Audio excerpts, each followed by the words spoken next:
the size of a 6-year-old, and the damage a high velocity bullet from one of these rifles can do to that child. It is a credit to the emergency physicians at HCMC that they have been brought in. They were brought in critical, but at this point, everyone who was brought there is still alive.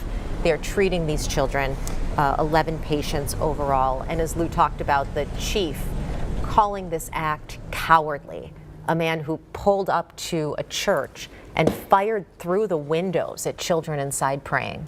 I don't know if we still have Lou. I just wanted to kind of ask about the investigation process. We know the FBI there is on scene. Would they take over the investigation from here? How does that process work? So if you can kind of take us behind the scenes of that. That's a great question. It's best described as it'll be a multifaceted investigation. The federal authorities are the FBI and the ATF, and they are involved because it involves somebody illegally using a weapon, obviously. And so that part of the investigation will be figuring out where this gunman got that weapon, whether the gunman obtained it legally or not. Of course, he used it illegally, so that part is certain.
Welcome in. It is Wednesday. It is Hump Day. Thank you for joining us, staying with us here on Live Impact News on WCNC Plus.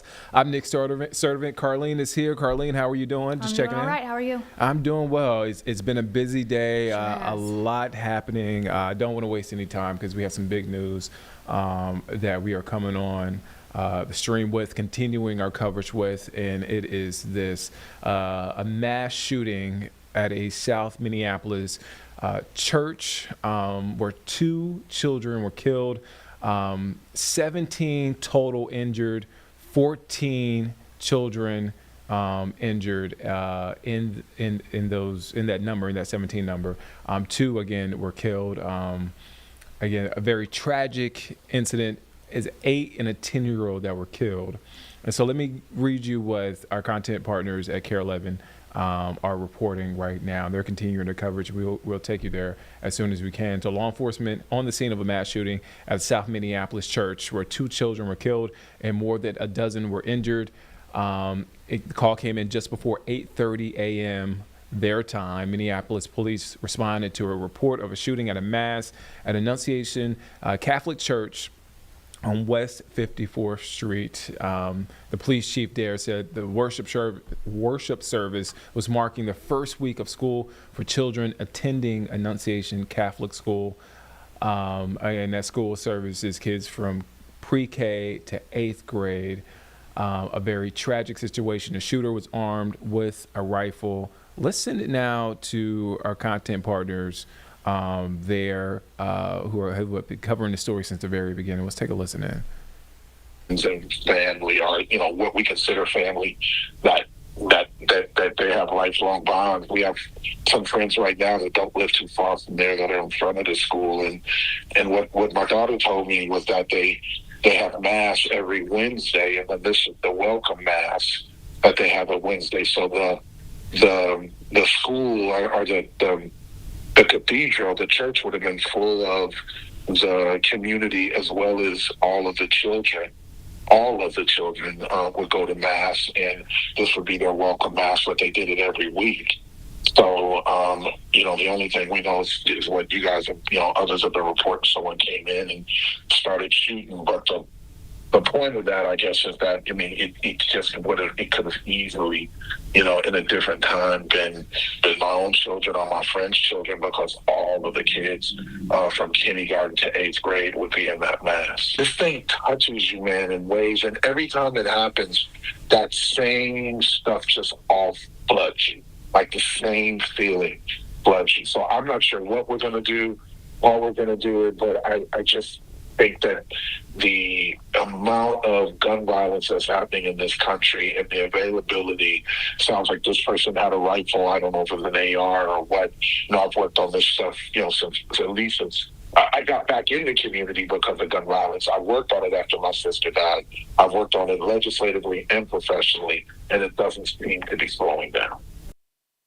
You hear former state senator Jeff Hayden talking about when his kids went there to Annunciation and the significance of that back to school welcome mass that they were experiencing this morning when a gunman started firing in through the windows at children in the pews. It's supposed to be a moment of joy, a time of reunion after not seeing your friends for the entire summer. Everybody's in there to fellowship and to worship together and to sing together. And this is the very last thing you would ever expect on the second day of school. And as he mentioned, there's this feeling of helplessness. Where do you go from here? What do you do? This is something that keeps happening over and over in this country, and there's just this feeling of helplessness for so many people, especially parents that are sending their kids to school not knowing if they're going to make it back home. Absolutely. It happens in communities across the country, all sorts of different types of school, big towns, small towns, now in the Tangletown neighborhood of Minneapolis at a Catholic elementary or a Catholic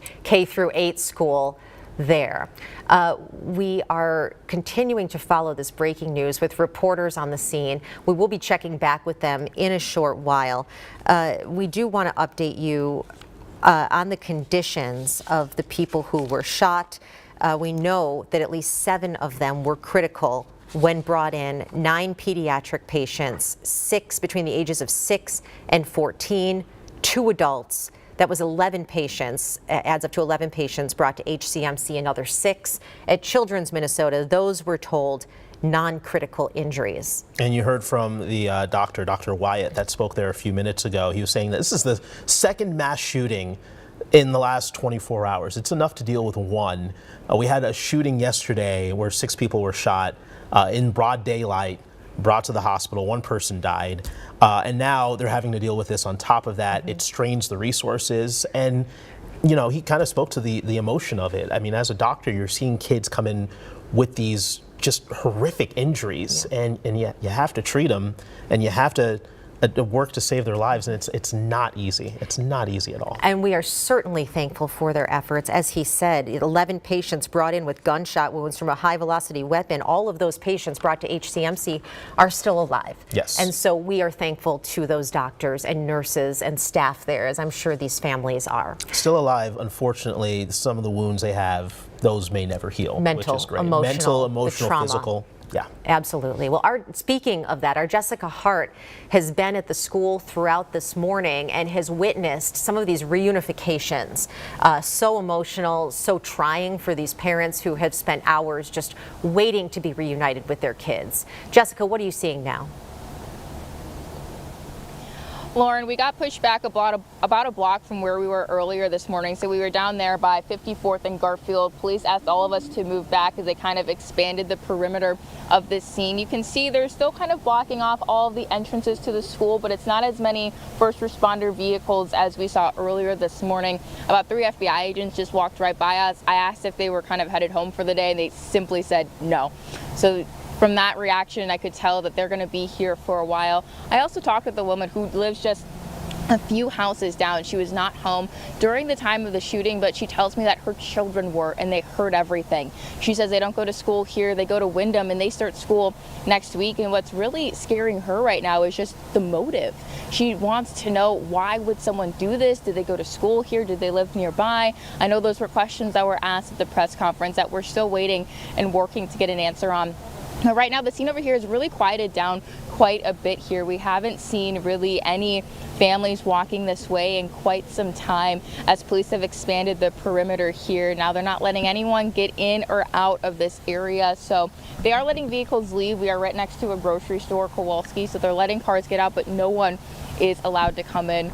Police also keep walking up and down the streets here, just kind of patrolling the area. It doesn't look like they're searching for any evidence as they were this morning. We saw kind of canines walking around here. And something else too is that all the officers and law enforcement, they're walking in groups. We just saw kind of a couple of groups walk down the street. I haven't seen anyone really walking around this scene by themselves. Now we've seen Minneapolis Police, Park Police, Minneapolis Fire, ATF, FBI, Homeland. We did see someone with Bomb Squad earlier today as well, even though the police chief, Brian O'Hare, confirmed there were no explosives found on this scene here. It's still a very active scene, but it has quieted down quite a bit since that press conference wrapped up, but people are still patrolling the area. It looks like school officials have been coming in and out of the school building as well, but still 2 people at the front entrance. There's another police officer at a secondary entrance. So it's been very quiet over here. We haven't seen too much action. So as soon as we see something new or learn something a little bit different, we'll keep you updated. And actually, as I just kind of said that, I'll have to step out of the way here shortly. There's a Red Cross vehicle actually making its way down here to probably set up to help people who are in need. So I'm going to send it back to you. All right, Jessica, thank you for your reporting there on the scene throughout the morning. Appreciate it. You know, we do have reporters all around that area. That includes our Gordon Severson, who was at that news conference with Mayor Fry and Chief O'Hara. He's on the side of the building, I believe, Gordon, closest to where this gunman opened fire through windows. And I'm curious what you can tell us about the investigation happening there, and if you have been able to see this vehicle that police are searching that the gunman supposedly left behind. Yeah, I haven't been able to see anything at the church. We actually just did an interview just a second ago, just down the street here, that I wanted to share with you all. We spoke with a woman who is a nanny for a few kids, and she was actually driving to work this morning and just happened to be kind of at the wrong place at the wrong time, drove through this scene just after it had happened, and she kind of got roped into the scene and was kind of told that she has to kind of stay in this area, and her car is still there by the school. She actually, called her mom, and her mom is here with her, and just kind of dealing with this whole situation. And she was, obviously very, emotional, working with kids herself. She didn't quite know exactly what was going on when she got caught up in this scene and was told she couldn't leave for her own safety. And during the interview, her mom shared just one of those heartbreaking moments with us, saying that she got the call just a couple, hour or so ago from her daughter saying, Mom, I want you to know I'm safe, but something terrible happened, and I'm stuck here, and I'm afraid. And she said that's the call that you just never want to receive as a parent, and she stayed on the line with her daughter, talking her through it. She talked, this nanny, this young woman, talked about seeing these parents running into the school, bringing their kids out, and just the emotional nature of that. And she said it just really took a toll on her, seeing so many parents going in one after the other, and those families reuniting after all of this that happened. And so she's just a couple feet from us right now, in the shade, just kind of processing everything. And I'm sure there's just hundreds of people that didn't have kids that go to the school, go to this church, but are in the neighborhood or caught up in this. It's just amazing to think of how many people were affected by this, that indirectly in other ways, and a lot of emotions here, a lot of people just trying to process what's going on. I'm sure a lot of parents watching this right now, getting their kids ready for school, trying to process all of this right now. And so it's just really heavy being here at the scene, and just just a few hundred feet away from us, knowing what happened and still figuring everything out and getting the details from police. I know all of us that are parents here at the station are also trying to figure this out as well. Yeah, Gordon, thank you for sharing that. You talk about phone calls no one wants to get. Let's keep at the forefront the phone call or the in-person visit that two families got today. The family of an 8 and a 10-year-old who were killed in this shooting while sitting in the pews there. And Gordon, we will let you go, continuing to report on this from the scene. But you can't imagine. It is absolutely incomprehensible, the grief and the shock that they must be feeling right now, that they sent their kids off for the beginning of the school year. These are parents who chose Annunciation School, and likely because they appreciated the tight-knit community, the church community, and their kids are sitting in the pews worshiping for the back-to-school mass, and a gunman comes and shoots through the window. They probably thought it was a safe place. It's a church building. It's a place that provides that comfort that maybe a public school wouldn't provide, and that's obviously not the case here this morning. And you wonder, other parents tomorrow morning, when you wake your kids up and it's time for them to go to school, this is going to be in the back of your mind, no doubt, because these parents this morning had no idea they were going to wake up this morning and send their kids off to school, this 8-year-old and this 10-year-old, and they weren't going to come back home later this afternoon. Absolutely. Now, to mention that there are families of other children now sitting at the hospital as they undergo surgeries and treatment for gunshot wounds. Just to bring everyone up to speed here, the gunman in this situation is dead from a self-inflicted gunshot wound. Police believe at this point he was armed with a rifle, a shotgun, and a pistol. At this point, they have no real indication of a motive or any connection to this school or the school community. They're doing searches trying to learn more about that. They do know he was in his early 20s, and he does not have an extensive criminal history. So this investigation is still in its very early phases. So as the community wraps around these families, as the hospitals and the medical professionals work on healing these children's bodies, and the three adults who were wounded, healing their bodies, the police investigation is just now beginning to piece together the tragedy that happened this morning at Annunciation Church and School. We heard from Mayor Fry during that press conference. We heard from Chief O'Hara. He gave all the details.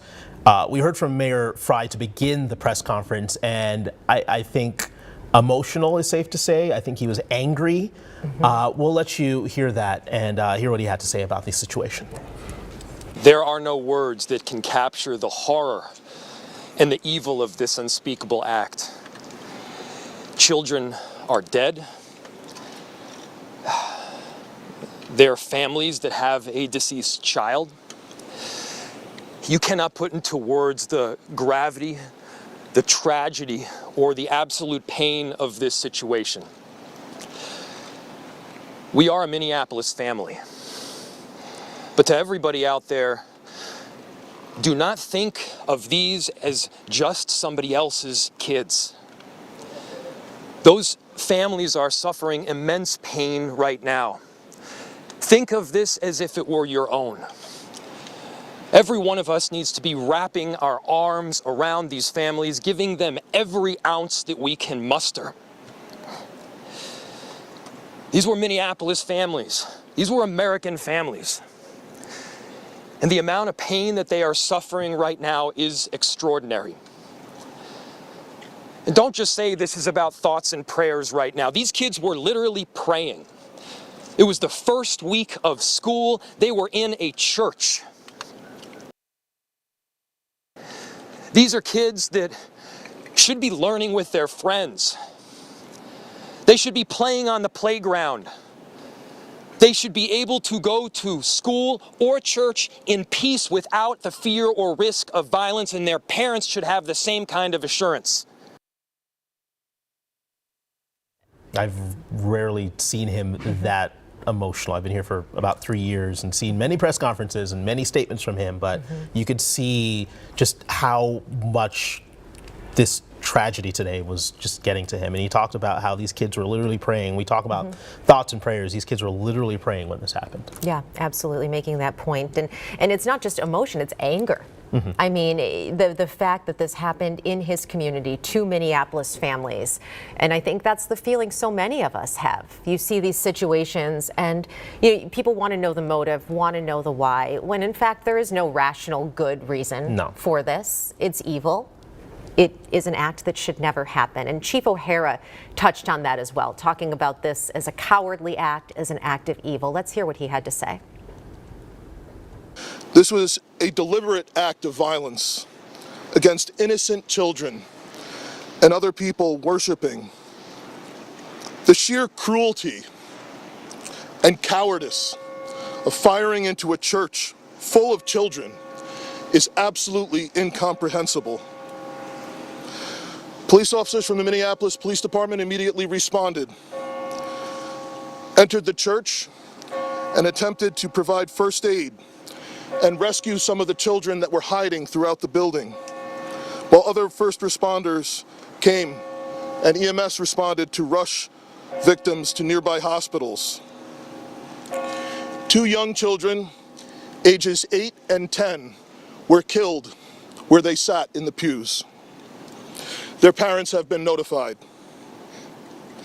17 other people were injured, 14 of them being children. 2 of those children are in critical condition. The coward who fired these shots ultimately took his own life in the rear of the church. Our hearts are broken for the families who have lost their children, for these young lives that are now fighting to recover, and for our entire community that has been so deeply traumatized by this senseless attack. You could hear the emotion in Chief O'Hara's voice, hear his voice catching even moments there. His eyes certainly looked as though there had been emotion. I certainly relate. I felt the same way this morning. We all did. But this is a man who has been a police officer for his entire career. He has seen a lot of terrible things, I have no doubt. And this has shaken him to his core. I mean, this is about as terrible as it gets. Kids worshiping in a church for a back-to-school mass, being shot in the pews while they sat. It doesn't get any worse than that. And he mentioned that this person being a coward. He made a point to use that word several times. I mean, this person came up and barricaded several doors, didn't even go inside, shot just indiscriminately from outside of the church through windows. That's pure evil. There's no other way to put it. There is no other way. There is no other word to use. Yeah, and that is the word that Mayor Fry used. It is the word Chief O'Hara used. It is the word and the feeling I imagine so many of these families and people who were victimized by this person are using at this time. Yeah, no doubt about that. So a long investigation to follow here. This is going to be an active crime scene for a while. They actually moved our crews back here a couple of blocks to expand the perimeter a little bit. But this is going to be a very long day, a long week for investigators, for medical personnel. We have two different hospitals, HCMC and Children's, that are treating patients right now. 17 victims here, 17 people injured, 14 of them children, 2 of them right now in critical condition. A lot of work for those medical personnel. They're going to be working very hard to at least try to mend them to the best of their ability. And this reverberating throughout the country. We have had statements this morning from President Trump, from the director of the FBI, as well as local officials, the governor and the local senators, Amy Klobuchar, Tina Smith, all weighing in on this, expressing their horror, their shock, and their condolences to the families here. I know our Ian Russell has also been out reporting this morning. Ian, it looks to me like you are at HCMC right now. What can you tell us? Yeah, Lauren, you're right. We've been here for the past few hours now. I got down here about 9:15 or so, about 9:30 in that ballpark, and there was still a lot of law enforcement, some Hennepin County sheriffs, some MPD officers who were down here kind of staging as these ambulances were brought in from that church on the south side of town here with these patients coming in. Since then, as you can see behind me, the road has opened back up as things have quieted down a little bit out here. We heard from HCMC officials not too long ago who gave us an update on the number of patients that they've seen coming in from that shooting. They told me that there were 11 people total that were here. 9 of them are pediatric, between the ages of 6 and 14, just a difficult number to hear. And they clarified to us that 7 of those pediatrics, they believe 7 of them came in critical condition. We also heard from Children's Minnesota not too long ago that they have 6 kids in their care, but obviously just a terrible, heartbreaking situation when you talk about anyone being shot, but especially kids who are coming in as they fight for their lives. So we just listened back to that press conference to make sure we weren't missing anything. We also saw that 4 of them, 4 of these patients required an operating room. They told us that there is a reunification center that was opened up across the street here for families to be able to come in, at least get some information about their kids, their family members, as they are being treated here. But as I mentioned, just an awful, terrible day for Minneapolis, for the whole city and for the whole state, as folks out here continue working through what happened earlier this morning, and families continue processing that grief and that tragedy from this morning. Certainly thinking of those families, Ian, certainly thinking of those doctors that are working hard in there. I mean, this is the second mass shooting in the last 24 hours that they've had to deal with, and I know it's not easy. So we are thinking of them as they're working this morning. Thank you, Ian. We'll get back to you here in a few minutes. Let's recap for everybody that's just joining us now. This mass shooting over at Ascension Church, this is in Minneapolis. This happened just before 8:30. Let's give you all the details here to catch you up. This happened during a mass that was marking the first week of school. Kids were sitting in there and worshiping, fellowshipping. A gunman approaches the side of the building. This is according to Police Chief Brian O'Hara, and barricades several of the doors, stays outside of the building, and starts shooting through the windows of that church as the kids sat inside the pews in the church. We are told that an 8 and a 10-year-old were killed where they sat in those pews. 17 total people injured, including 14 children, 2 of them right now in critical condition. We're told the shooter went to the back of the church and took their own life. We're told that suspect, we don't have a lot of information on that suspect right now, but we're told that they're in their early 20s, no extensive criminal history. Police also say a vehicle was left behind. Right now they're doing their investigations on that, checking to make sure that there's no issues in terms of bombs or explosive devices. So that investigation is underway. Chief O'Hara said other searches are coming in terms of maybe searching an apartment or searching wherever that person lived. No devices found. There was a report earlier that maybe some explosive devices were on scene. No devices found. The police chief did say a smoke bomb or a firework of some sort was found, but other than that, no explosives found. We did also hear from HCMC. They received their page at 8:46, as you just heard Ian talking about here. 11 patients there at HCMC. No fatalities in terms of the victims there at HCMC. 7 of them critical, though. 9 pediatric patients in total. 7 of them critical. Those are all children, and 4 of them requiring the operating room. That is what we were told by HCMC. A lot going on here. So we want to welcome you in. Thank you for joining us here for the KARE 11 News at noon. I'm Jason Hackett. We've been recapping this breaking news here in terms of what's going on with this mass shooting. So we have reporters all over the area right now. We have some at HCMC. We have some on the scene outside of that church gathering information and trying to figure out the latest here. You see that live picture from that scene. We've actually moved our crews back a couple of blocks in order to allow police to do their work. They've expanded that perimeter a little bit. Again, this was a mass, a welcome back mass at Ascension Catholic Church. Kids coming back. This was the first week of school. They were just getting the school year started, getting to see their friends again after a long summer, trying to kick off the school year on a good note with fellowship and just everybody engaging with each other.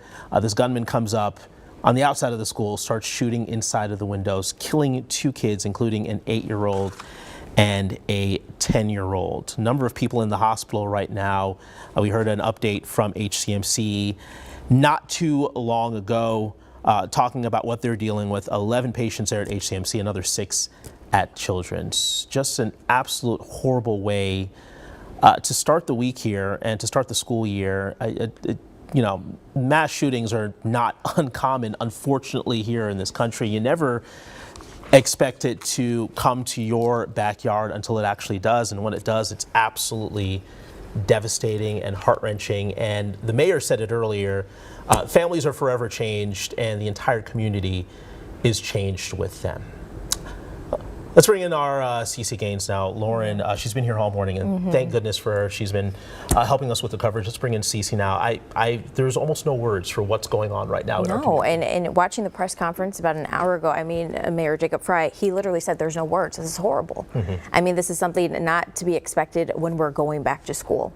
And the details that were released by Chief Brian O'Hara, yeah, he mentioned the details, and they're just worse than what we initially thought. Yeah. A lot happening here this afternoon, and the investigation still in its early stages, still ongoing. We know that we've mentioned the shooter is dead. That has been confirmed by police. Children are relocating to their families. I know we have reporters covering that, but that is the goal right now, to get children back to their families, safe with their families. 2 children dead, 17 injured. We do know that the shooter recovered, they recovered a rifle from the shooter, a shotgun, a pistol. Authorities saying a deliberate act of violence. Believed to have fired all 3, too. Yeah. Yeah, you were talking about the reunification, and we saw images there of children walking with their parents, walking with police officers as well. I mean, you can imagine they're clutching those little hands so tight right now, and you can see the look on the kids' faces. I mean, once you see something like that, once you see such unimaginable carnage unfold in front of you, these kids are sitting in pews in church, and then all of a sudden, bullets start flying through the windows. I can't imagine what this is going to do to their psyches, what this is going to do. Physical and emotional. Yeah, these are scars Trauma that right now. aren't going to ever go away. And the mayor said it best, we all have to gather together and wrap our arms around these families and around these kids, because it's going to be a long healing and recovery process for sure. Absolutely. I know too, we have some video of families reuniting that we can see here. Look at that. Yeah. Tears. Thankful. Scared. All you can do is just hold on to your kids. You expect as a parent, and neither one of us are parents, but No. you know, Yeah. as a parent, you send your kids off to school, you expect them to come back home. You never expect something like this to happen. You know it can because of our current reality here in this country, but you never ever expect it to make its way to your backyard until it does. And you know these parents are going to be holding their kids extra tight this evening. And you think about tomorrow, there's going to be kids all over the metro, all across town that are going to have that question in the back of their mind. Is this going to be the last time I send my kid off to school? Yep. And that is not a thing that a parent should ever have to think of. No, a sad and a tough start to the first week here. We do want to welcome you into the KARE 11 News at noon. Cece Gaines alongside Jason Hackett here. We're continuing to follow breaking news out of South Minneapolis. Police are on scene. We have the scene footage up right now.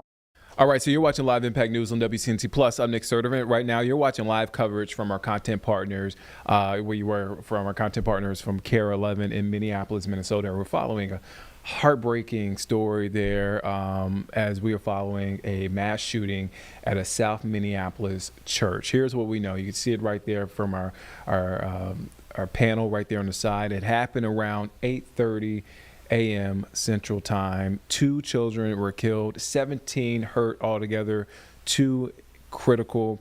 The shooter died by suicide, self-inflicted gunshot wound. Officials say, again, those 2 children who were killed, 8 and 10 years old.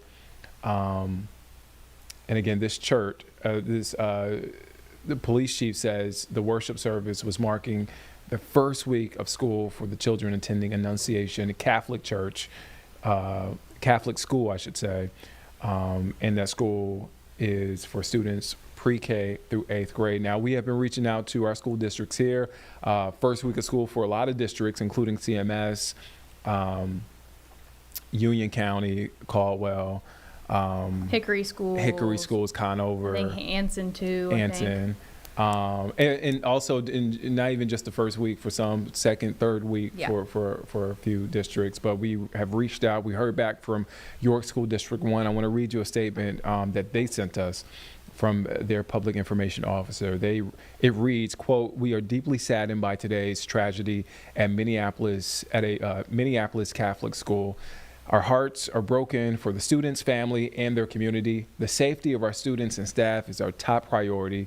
To ensure this, York School District 1 follows the nationally recognized standard response protocol for incident response in our schools and buildings. That protocol can be found on our district website, and we will be sure to have that link up on our digital platforms." It goes on to say, additionally, York School District 1 has strong partnerships with law enforcement and emergency service providers throughout York County.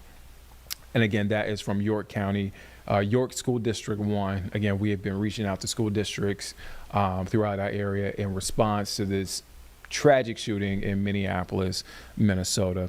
All right, so again, you're watching Live Impact News on WCNC Plus, and we've been dipping in and out of the coverage there from our content partner, KARE 11 in Minneapolis. Let's dip back in. They're in their noon show. They just started their noon show, but they've been doing continuous coverage through the morning. Let's take a listen in to the reporter who is doing a live shot right now. Some food and water, and I overheard them say they might be here till 10 or 11 possibly at night as people continue to investigate the scene here. Now, we were able to catch up with some neighbors earlier this morning about what they heard. Take a listen to what one man heard this morning. So we live about 2 blocks from here. I was on a call. All the windows of our home were open. I know what gunfire sounds like, and I could tell. I was shocked. I said, "There's no way that could be gunfire." There was so much of it.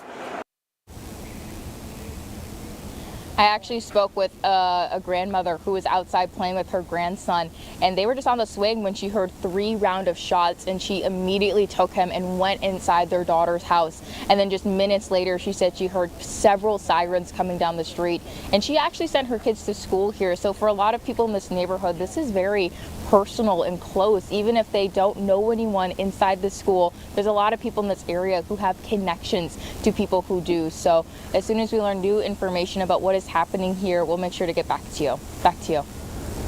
All right, Jessica, we appreciate that. Thank you so much. Yeah, at 8 o'clock in the morning or 8:30 in the morning when this happened, the last thing you expect to hear is gunshots ringing out through your neighborhood. I can't even imagine the panic that went through some of those folks. Yeah, locking down everything, and like Jessica's saying, police, FBI, not going anywhere. They're going to be there for hours more, trying to investigate more, clear this situation up. Let's get to our Lou Raguse. He's been on the scene, speaking to law enforcement sources, gathering information. And Lou, as bad as we thought that it was this morning, it got even worse as the details started to come in from police. Actually, guys, what I'm going to talk about here is I just finished an interview with a little boy who was inside the school. Extremely emotional to hear the words from the boy himself, especially as a parent myself. But we're sending that back to the station now, so you can play it in full. I'm going to kind of paraphrase right now what he told me. His name is Wes. He's 10 years old, and he's a 5th grader. And he said that the shots rang out beside him through the stained glass window. He was sitting very close to the window. And he said that his friend jumped on top of him to protect him, and that he saved him, and that his friend is one of the kids who's injured in the hospital right now. And he talked to us with his grandpa. His grandpa told us that no matter what you think, obviously nobody likes a mass shooting like this. No matter what you think about it, though, and no matter what the debate is, the grandpa told us that when it happens to people you love, it changes everything. And he told us the obvious, which is there is nothing that 10-year-old boy ever could have done to deserve what he just went through, let alone the kids that were wounded and injured. Little Wes told us that he's praying for his friend. I believe he said the friend's name is Isaac. He's praying for him in the hospital, and he said he's praying for all of the others who are in the hospital as well. It wasn't clear, and we didn't ask if he knew the extent that there were children that died as well. And he also added that this is something that they train for. Unfortunately, we all know that elementary age kids need to train for active shooter drills. And he said that they had not trained for one in the church before, but he said that the people in charge helped him feel safe. They went, after hiding underneath the pews, they all made it to the gym. And when he was able to leave the gym, his mom was there waiting for him, and obviously happy to see him. So this is an interview that we just finished within the last 10 minutes here, and our photographer editor David Peterlins is working on sending that back to the station. It'll be worth watching in its entirety when you get it back.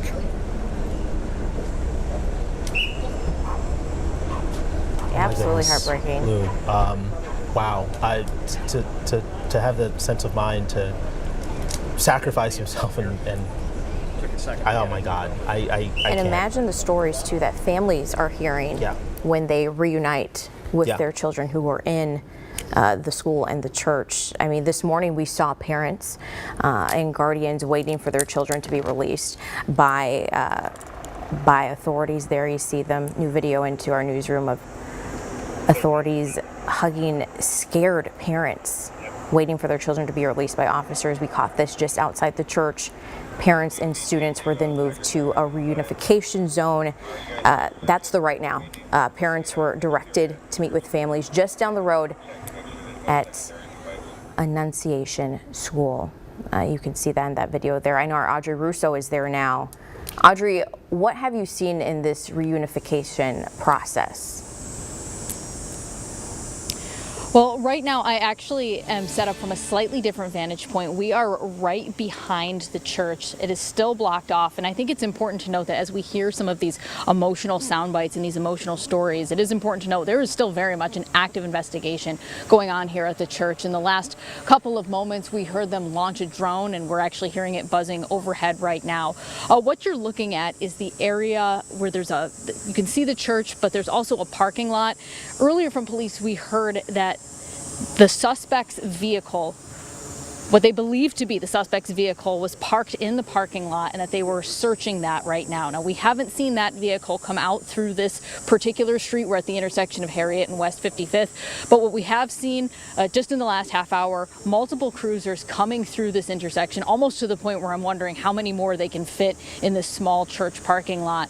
We've also seen folks wearing FBI vests going from door to door. The neighborhoods and the houses in this neighborhood that kind of abut the parking lot of the church, talking to them, asking questions. We've also seen some canines around this area. So whether or not that relates to the suspects or what police believe to be the suspect's vehicle in this parking lot, that's unclear at this time. But what we do know is that they are still actively trying to seek some information from neighbors who lived very, very close to the scene. I have also seen some folks leave wearing Annunciation lanyards. None of them have wanted to stop and talk and go on camera. Very understandable given what they just went through. But again, this is what we're seeing out here. Still very much an active investigation as police are trying to gather more information. Again, this is the back of the church abutting the parking lot. Back to you.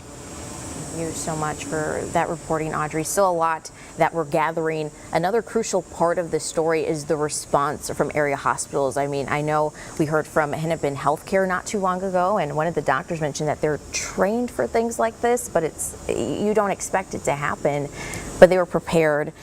We do have Ian Russell outside HCMC, and I know you have an update just from the last hour. Yeah, you know, as you mentioned, they train for this, but it's difficult to actually be a part of these situations, to actually see this realized and sort of put that training to use. You mentioned that update. We actually just got that within the last 10 minutes. HCMC, Hennepin Healthcare, just came out, wanted to clarify some of the numbers they reported to us during that 11 a.m. press conference. They've told us now that it's actually 10 patients they have. Earlier they said it was 11, now it's 10 patients. As for the numbers, 1 adult and 6 kids are in critical condition. 1 adult and 2 kids are currently have non-life-threatening injuries. That's the update there. 10 patients total, 1 adult, 6 kids in critical condition, 1 adult and 2 kids in non-life-threatening condition. Just difficult. I think hearing Lou talk a second ago about some of the kids and what they've seen, and even hearing from some of the doctors a second ago about how difficult this is to process. It's not an easy situation to comprehend or to be a part of. As you mentioned, we heard from some of those doctors earlier. Here's what they had to say. I want to take a moment to tell you how proud I am to work for this organization and the teams that were involved, the resources, again, that were mobilized, our surgical colleagues, our medicine colleagues, our amazing nursing staff, our psychologists that help process these events for us, environmental services, all those involved. That was Dr. Thomas Wyatt you just heard from, who was providing that press conference update about around an hour ago or so. Now, he told us that first page for a mass casualty event came at 8:46 a.m. We were here at about 9:15, 9:30 or so, and when I was leaving my home this morning, I spoke with a neighbor of mine who works here at Hennepin Healthcare, and she told me, hey, I've gotten this alert, and this is something that we've heard and something that we're preparing for right now over at the hospital. HCMC officials tell us that they are going to be providing updates kind of throughout the day here as some of these patients are worked on and operated on and released, ideally in the next few hours here. So we'll keep you updated on when those updates come out, both on air and online at KARE11.com, guys. All right, Ian, thank you very much. And we certainly appreciate the hard work of those doctors and those nurses and those surgeons, because it's been a busy 24 hours for them. We had the mass shooting yesterday, 6 people shot there, 1 person killed, and a lot of those patients, most of those patients, all those patients are at HCMC. And now on top of that, you have 11 or 10 more patients here coming in for treatment for, as we mentioned here, with this being a rifle, these wounds from this weapon can cause so much damage and are not easy to treat. So yeah, I mean, we have people at HCMC, Children's. The numbers just keep changing, coming in differently. So we're going to keep you updated about that. I do know that this situation happened early this morning, and we're just continuing to learn new information. I know we have our Michelle Beck outside of the area where the situation happened with new details from police. I know we've been hearing from them all throughout the morning. Yes, hey Cece. You know, I'm in the area where actually the police chief and the mayor was standing. They gave us those facts and figures. I'm going to explain some of those in just a second. We actually see a number of law enforcement officials coming out here as we speak. But I was just going to say that even though we know that the shooter has died from a self-inflicted gunshot wound, the scene as it appears behind me, it doesn't appear to have let up one bit. You can see the two heavily armored SWAT vehicles in the center, as well as, of course, that yellow crime scene tape, and still lots of law enforcement officials from numerous agencies out here covering the entire, encircling the entire church here. I want to go over some reactions that I have observed while being here, and as the police chief was telling us those facts and figures for the first time. I mean, first, people having their hands on their chest, and not only was there media, members of the press here to observe and to listen to the police chief, there were also neighbors and people who are very a part of and integral to this community. They were here as well, hands on their chest, and really an eerie, somber moment right at 11 o'clock as the police chief was sharing details about the two young kids who died in this attack. The church bells started ringing exactly at 11 a.m. And also, guys, when the chief said the shooter had a rifle, a shotgun, and a pistol on him, I heard someone say the word Jesus aloud, even from the distance where I was standing, feet away. So let's talk about some of those facts and figures as the chief said it right here where I'm standing at the corner of Grand Avenue and Diamond Lake. He said dozens of kids were inside mass at the time. He again said two young children, ages 8 and age 10, they were killed as they were sitting in the pews. 17 other people, let me say that again, 17 other people were injured, 14 of them being children, and now 2 of those children are in critical condition according to the police chief. I also want to go over what we know about the shooter. According to the chief, we know that his age, he apparently was in his early 20s. His connection to the school is unclear. How many rounds he fired? It was in the dozens, the chief says. He fired 3 weapons he had on him. Again, that was the rifle, the shotgun, and the pistol. And guys, I asked the chief what side of the church he fired from, and he said the one closest to where we are right now. I don't know if we have any sound available ready to go from the police chief, but let's go ahead and take a listen if it's ready. This was a deliberate act of violence against innocent children and other people worshiping. The sheer cruelty and cowardice of firing into a church full of children is absolutely incomprehensible. Yeah, the words that really resonate with me, incomprehensible, cowardice, right, guys? And that's the sense that I'm getting right here in the heart of this neighborhood. Again, as I was mentioning, so many neighbors here at this corner to observe just to get a sense of what's going on. I saw some of those families that were coming out of the reunification zone hand in hand with their parents, those kids in their green uniforms. A really tough sight to see here this morning. Back to you. Yeah, the words there, deliberate, cowardice. I mean, it truly takes a certain level of evil for somebody to go up to a room, to a church full of people, a school full of people, and to open fire. And you heard that there from the chief. You heard those sentiments from the mayor as well. It's absolutely senseless. It is. And up until now, we didn't know much about the shooter. I mean, Chief Brian O'Hara did say that the shooter, from what they know, worked alone, early 20s, but they're looking deeper into the gunman's criminal history. I mean, not known. But now our investigative reporter, AJ Legault, is in the newsroom with new information just in about the alleged shooter. Hey, AJ. Hey, Cece. Yeah, multiple law enforcement sources have confirmed to KARE 11 that the shooter is a 23-year-old named Robin Westman. Robin formerly went by Robert, that's what we're being told, grew up in Richfield, and we've also learned that his mother had some connection to the school or church and worked there. That may be the connection between the shooter and that location. That's what law enforcement sources are telling us. Again, we have confirmed that the shooter in this case is named Robin Westman, and it was a 23-year-old. Yeah, important new information there. AJ, thank you for that update. And a lot of people were asking, you heard reporters asking during the press conference if there was any connection there. What was the connection? Well, now that we know that there's a connection, we'll see where the investigation progresses from here. Absolutely. And, you know, reaction is pouring in about this. I know we've had national attention to this, President Trump, local. I know our Chris Harapsky is tracking all of that right now at the live desk. Yeah, thank you, Jason Cece, and good reporting from AJ. There's a lot going around online on social media right now, and for him to get that confirmation from law enforcement services is good journalism. We're going to keep digging on that. We have reaction coming in from elected officials around the country right now. Let's start with President Trump, who posted on Truth Social. He said he was fully briefed on the shooting. The FBI responded. They're on the scene. He asked everyone to join him in praying for everyone involved. We're going to move on to Minnesota Governor Tim Walz, also saying he was briefed early on what law enforcement knew there. The BCA, the State Patrol, they're on scene helping with the investigation right now. He says, quote, "I'm praying for our kids and teachers whose first week of school was marred by this horrific act of violence," end quote. Senator Amy Klobuchar, Democrat out of Minnesota, posting this morning, quote, "I'm heartbroken by the horrific violence at Annunciation Catholic School in Minneapolis this morning. My prayers are with the students, teachers, and families, and I am grateful for the first responders who are on scene." We also saw a post from the current Speaker of the Minnesota House, Lisa Demuth.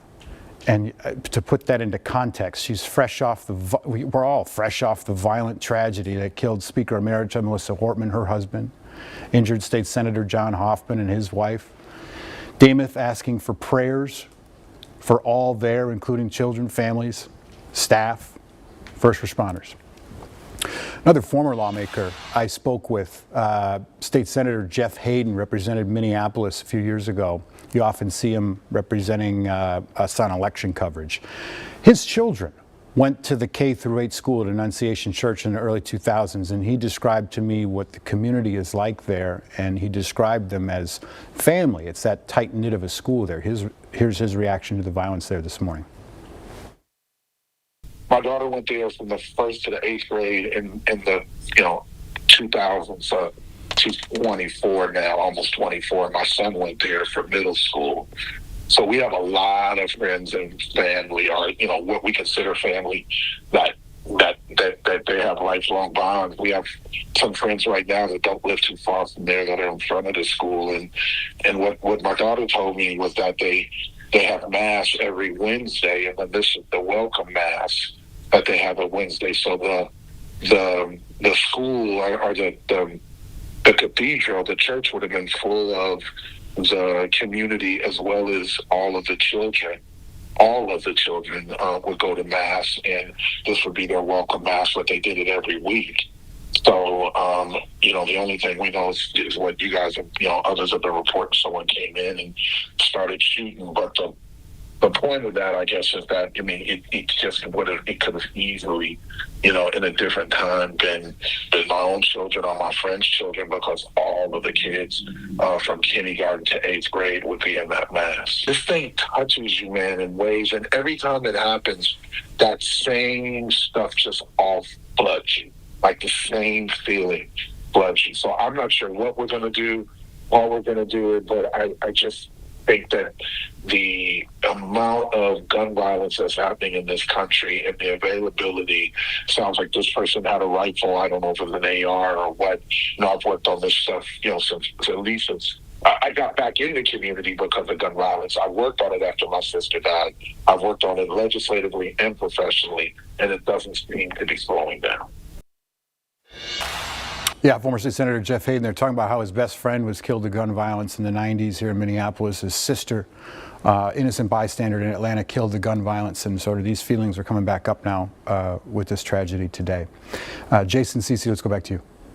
All right, Chris, appreciate that perspective. Thank you very much. You did mention the shooting of Speaker Emerita Melissa Hortman, and just how the last 3 months have been just an emotional gut punch for Minnesotans, and this just adds on to it. It's just been really tough for a lot of folks. It has been tough. There's and going to be scary. a lot of healing that needs to be done for people out here. Absolutely. I do think that we should go back to investigative reporter AJ Legault, because he did give us new information about the shooter, the age, a possible connection. I know you have even more information right now. Yeah, we're continuing to dig in and learn as much as we can about this shooter, and I'm looking right now at court records that were filed in Dakota County in 2019, where the suspected shooter, formerly known as Robert Westman, had his name changed as a minor. His parents both signed off changing Robert Westman's name to Robin Westman. As we told you a few minutes ago, we know the individual is 23 years old, and their parent worked at the school or the church where this shooting happened, and that's what that's the new information we can pass on right now to you, Cece. All right, thank you so much for that. Again, questions being answered about a connection. Continue to peel back the layers, and I'm sure we're going to find out more and more things. I mean, we just talked to AJ a few minutes ago. He found out something new a few minutes later. This is going to continue to unfold, and it's going to hopefully help paint the picture for, there's no reason to do this, there's no justification for doing this, but we can at least try to understand this a little bit better. The what and the why, for sure. I mean, if you're just tuning in, our breaking news coverage continues out of South Minneapolis, where the community is reeling from a shooting that did happen, a mass shooting that happened earlier this morning. It happened at Annunciation Church on West 54th Street. 2 children are dead. More than 12 are injured. That's what we're learning this afternoon. I know that we've been going back and forth with Jessica Hart, as she has the latest from the scene. I know the last time we chatted, crews were expanding the perimeter out there.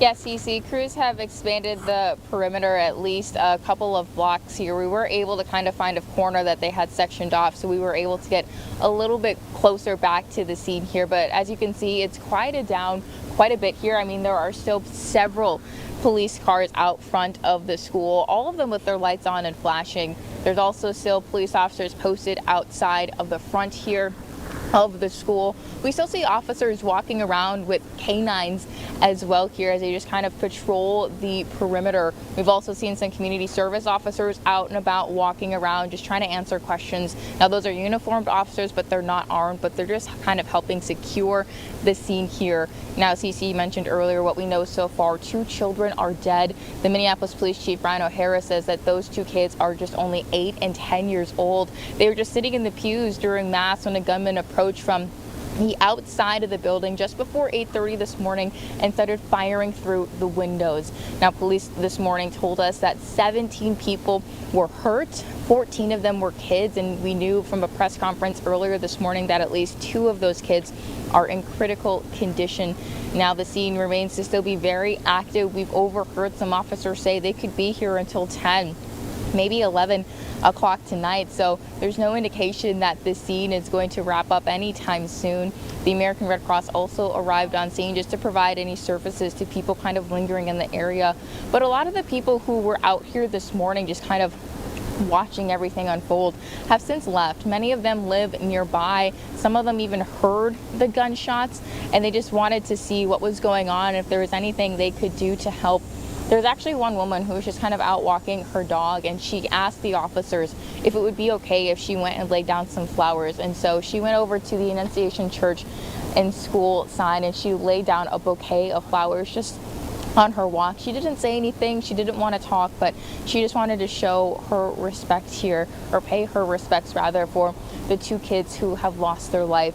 Now, we should also mention too that the gunman, police believe, the gunman is also dead. Police believe he did take his own life here. So there's no current threat to the community, and there hasn't been for quite some time, but we still see law enforcement agencies from the ATF, FBI, Homeland are still out here alongside local police departments, just kind of patrolling the scene here. So again, 2 kids are dead here at the Annunciation Church and Catholic School. Several more kids are injured here. The scene has quieted down quite a bit since this morning here at 54th and Garfield Avenue.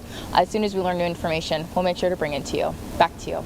Beautiful to see those flowers laid there. I'm sure we're going to see more of an outpouring of support from from around the community. We're already hearing word of vigils that are taking place, and I think we're going to need those around here to help folks with the healing, because this is just such an unexpected tragedy for so many folks. It is, and I know Jessica mentioned the press conference that happened almost a couple of hours ago. I mean, we have clips that we're about to show you from that, from the mayor, from the police chief, but you could just sense the emotion from both of them when you were watching the press conference. Oh, for sure. The anger, the sadness. Watching Mayor Fry, I've seen many press conferences from the 3 years I've been here from him, and I don't think I've ever seen him that angry, that upset. You can see he was visibly shaken, as we all are this afternoon. Yeah, so let's take a listen to what they had to say. This was a deliberate act of violence against innocent children and other people worshiping. The sheer cruelty and cowardice of firing into a church full of children is absolutely incomprehensible. Our hearts are broken for the families who have lost their children, for these young lives that are now fighting to recover, and for our entire community that has been so deeply traumatized by this senseless attack. You heard there from Police Chief Brian O'Hara. I also heard we mentioned from Mayor Fry, and I thought this was so striking. Mayor Fry was talking about how he doesn't want to talk about thoughts and prayers, because thoughts and prayers are something that always comes up in the aftermath of this, and people, you know, they have their own sides and, you know, which side they stand on when it comes to thoughts and prayers. But he says the kids were in the church literally praying when all of this happened, and just kind of puts in perspective just the innocence that's been shattered here today. It doesn't get worse than that, of course. I know, too, a lot of focus has been on the hospital response. I know our Ian Russell is at HCMC with an update about numbers of people that they're treating right now. Yeah, Cece, Jason, they actually just updated us within the past half hour or so. They came out a little before noon just to give us an update from the numbers they told us during their 11 a.m. press conference. Those new numbers, because initially they said it was 11 victims they were treating here at HCMC. Now they say it's 10 total victims. That includes. All right, you're watching Live Impact News on WCNC Plus. I'm Nick Sertivant. Just wanted to check in with you guys. We are at the bottom of the hour, 1:30. Right there, you're watching live coverage, continuous live coverage from our content partners there in Minneapolis, Minnesota, KARE 11, after a tragic shooting there. Here's what we know so far. The Minneapolis Police Department confirmed that active shooter opened fire at a church on the city's south side this morning, killing two children and injuring 17 others. Police say the shooter died by suicide following this rampage. There's no longer a threat. We do know, according to their investigative reporter, AJ Legault, that the shooter is 23-year-old Robin Westman. Legault also learned that the gunman grew up in Richfield, which is in that area, and his mother worked at Annunciation School in some capacity. Annunciation School is a school connected to the church where the shooting happened. So we are continuing to follow that. We also want to get to some additional headlines happening here in Charlotte. And again, I just want to say thank you for sticking with us here on Live Impact News. The big story of the day here in Charlotte, a big trade with the Carolina Panthers. Carolina Panthers sending wide receiver Adam Thielen to Minnesota Vikings. This is a tweet from the Panthers, I should say post on X by the Panthers saying, "Thank you, Adam. He played here for a couple of seasons, had some pretty good seasons the past couple of seasons, but he's going back to Minnesota." The Vikings trading and giving the Panthers a 2026 fifth-round pick and a fourth-round pick in 2027. So that is the news out of Carolina. This comes less than 2 weeks before their first game, week 1 against the Jacksonville Jaguars. Also, another story that we are following, a headline, sticking in the realm of sports. Take a look at this. So Charlotte Athletics breaking ground on Jerry Richardson Stadium expansion. UNC Charlotte making a big step to begin the first phase of Jerry Richardson Stadium's expansion with a groundbreaking ceremony that happened earlier today. You could see this is video from that groundbreaking that we're covering. We'll have more on that on WCNC Plus and over on WCNC Charlotte this afternoon. Jerry Richardson Stadium, named after former Panther owner Jerry Richardson. So that is happening there. And again, we'll have more information. A big step for them, UNC Charlotte. They play at the Bank this Friday in a big matchup. So there's that. But we want to turn back now to our content partners there in Minneapolis, Minnesota, tracking that mass shooting at Annunciation Catholic Church. Those kids were there celebrating the first week of school. A tragic incident there. So let's take a listen into their continuous coverage there in Minneapolis, Minnesota. Right now, I want to tell you a little bit about where I am and what I'm seeing, because again, as we are hearing these stories, we do need to remember this is still an active investigation going on here at the church. We can see officers trying to piece together exactly how this all went down. I'll have photojournalist Jennifer Teray zoom in on this vehicle that you can see right there on your screen. These are folks wearing vests that say Homeland Security and Bomb Squad. We've seen a drone go back up in the air. It's gone up and down a couple of times just within the last 30 minutes when I last spoke to you. We're at the back of the church area, a neighborhood that abuts the parking lot. We heard from police earlier today that the vehicle that's believed to belong to the suspect is in the parking lot of the church, and they are having to search it right now. It's unclear we're far back, so it's a little bit unclear which vehicle it is because we are just simply too far away to see it. But that's what we're seeing right here. They've actually had a couple more officers come and watch the perimeter here just to make sure that everybody's staying safe. We've also seen folks with FBI vests going from door to door in this neighborhood talking to the neighbors who live here. Now, as all of this is going down, of course, everybody is hearing the news that's coming out of Minneapolis and wanting to know how they can help. I actually did speak with a chaplain who said he heard the news, rushed to the scene, rushed to the reunification center to try to offer whatever support he could. Listen to this emotional sound. This is what he had to say and what he witnessed.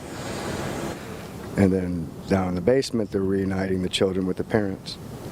And there's so many tears and so much fear. No one should have to go through this. And this has got to stop.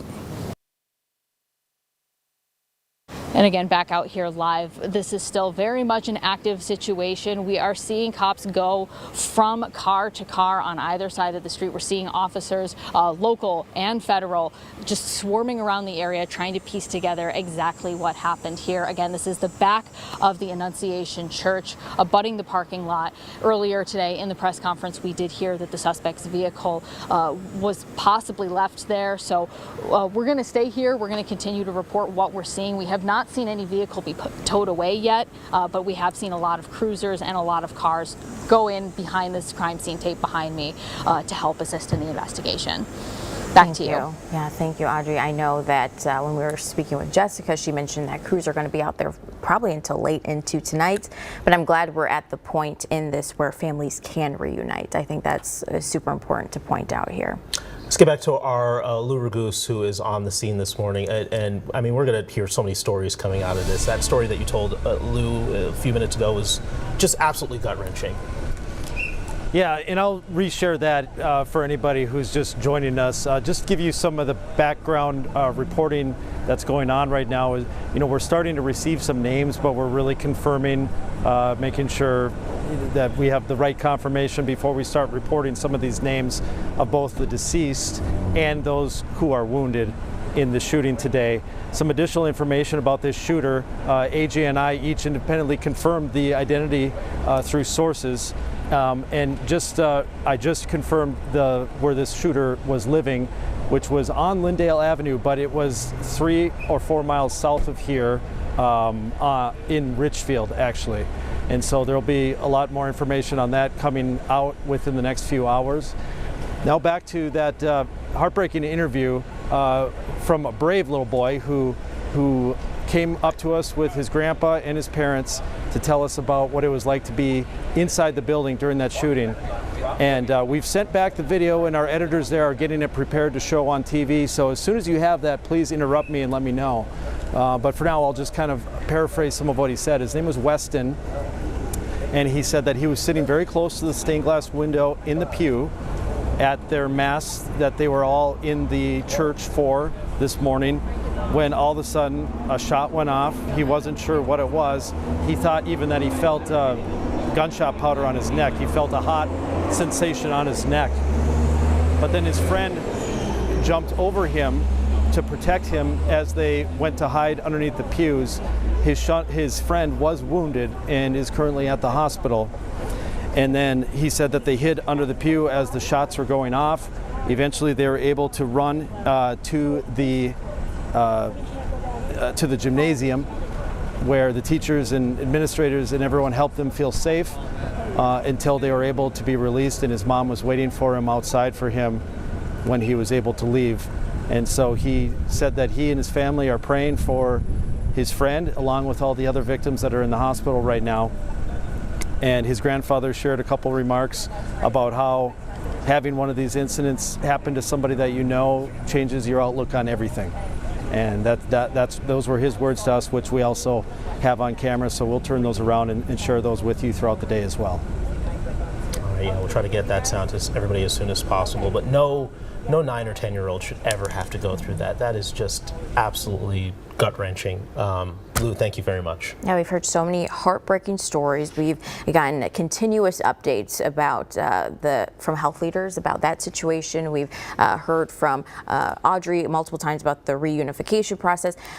Michelle Beck has been standing by too. If folks, well, we don't have Michelle right now, but just in case you are joining, we have received new information really all throughout the afternoon about this situation. If you're just tuning in, mass shooting at Annunciation Catholic Church. We know that 2 people are dead.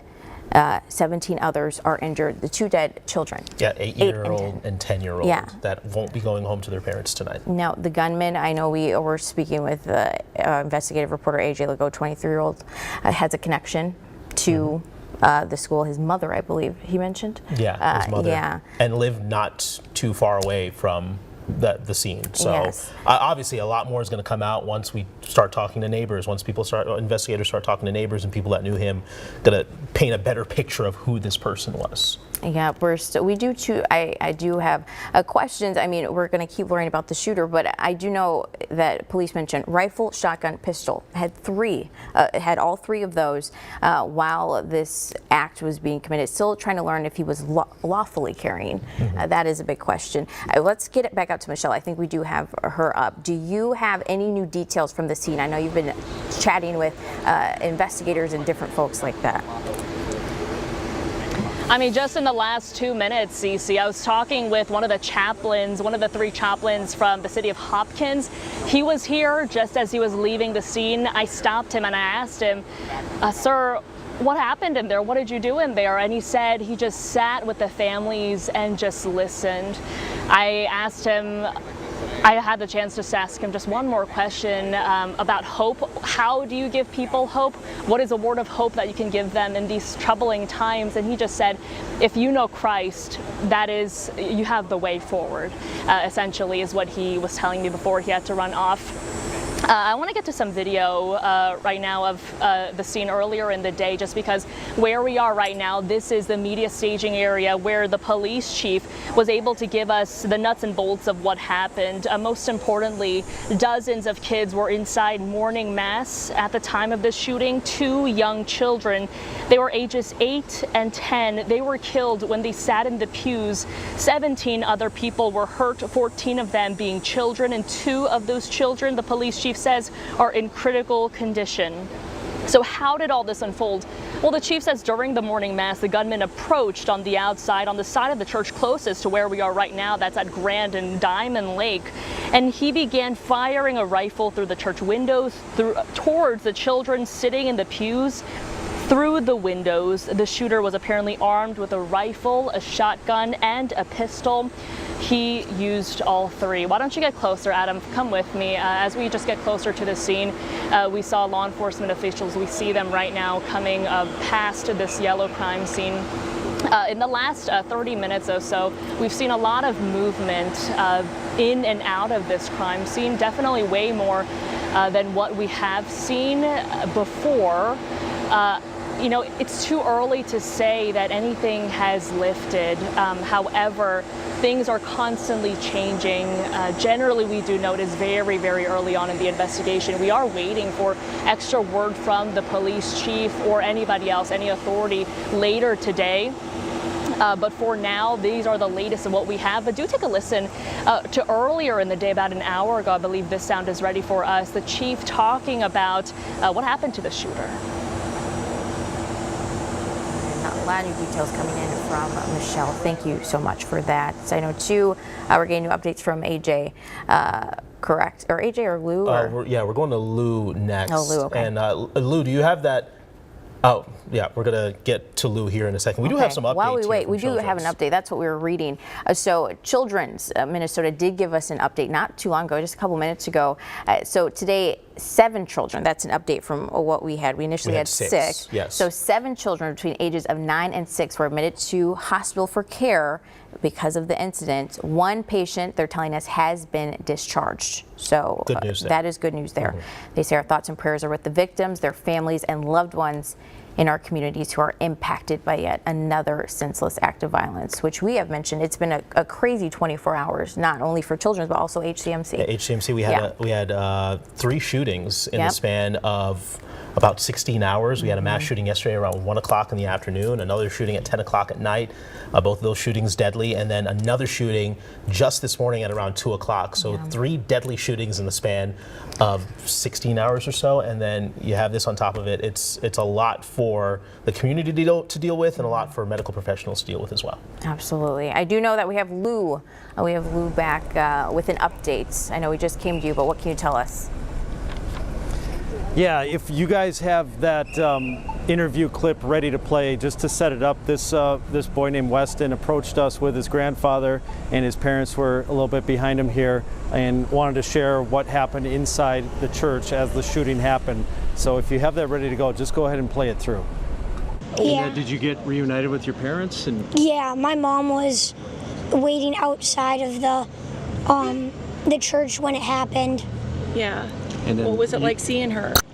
I was super happy because, like, I was scared that I wasn't going to see her because I didn't know what was happening, really. I was just in shock.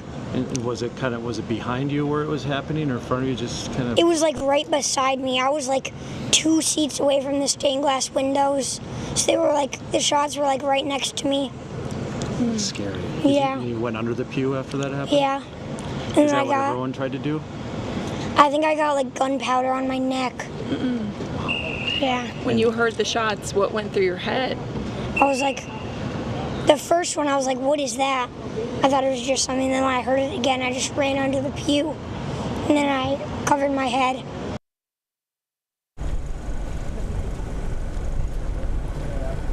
So that's a segment from the interview there with Weston. We also interviewed his grandfather and can play more segments from that as the day goes on here. Just one other thing to report is Congresswoman Ilhan Omar just arrived and is taking in the scene here, talking with constituents, and we expect to hear from her in just a little bit. We'll send it back to you guys for now. All right, Lou, I mean, just hearing that sound, you know, children are innocent. Like, they're young, they don't know much about life, but for them to experience something like that at such a young age, it changes you, it traumatizes you. And absolutely. I'm so happy he's alive and he's well.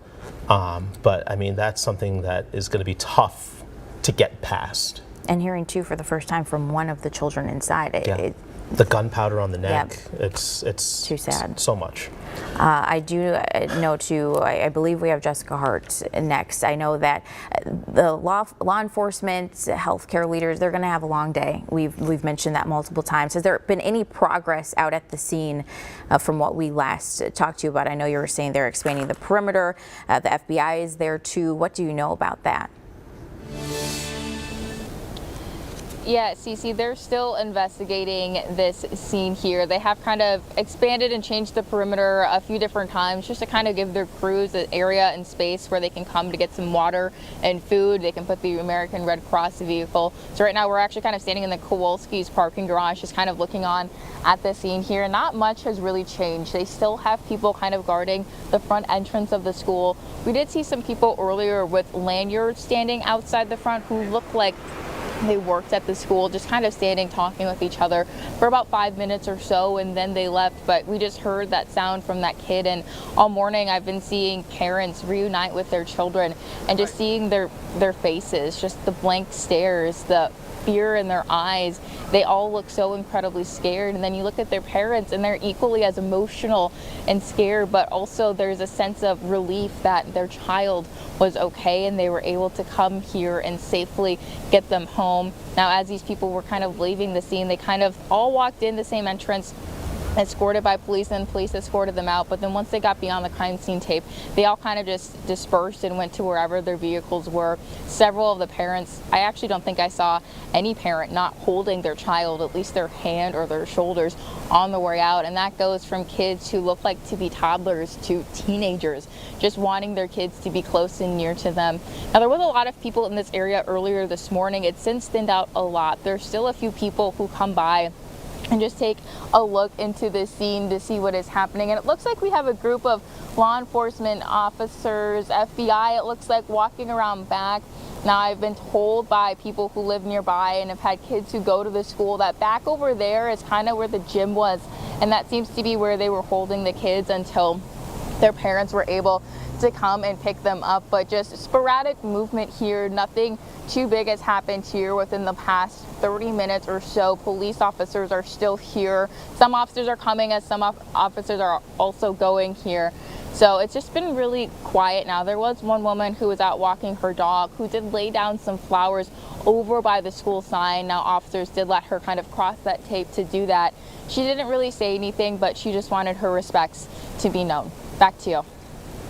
All right, still a pretty active scene, a lot going on there. We'll let you get back to work, Jessica. Thank you very much. Okay, so let's recap for everybody that's just joining us now. It's been a busy morning here.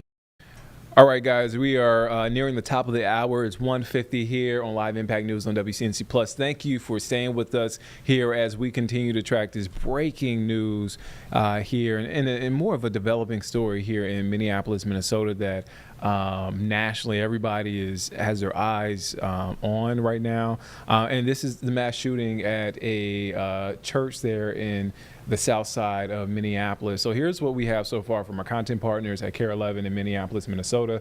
So the police department there confirmed an active shooter opened fire at a church on the city's south side this morning, killing 2 children and injuring 17 others.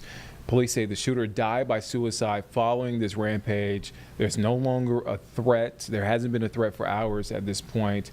But again, there's still a lot to sort out as far as this investigation. Now, KARE 11, their investigative reporter, AJ Legault, has confirmed that the shooter is 23-year-old Robin Weston, or was 23-year-old Robin Weston.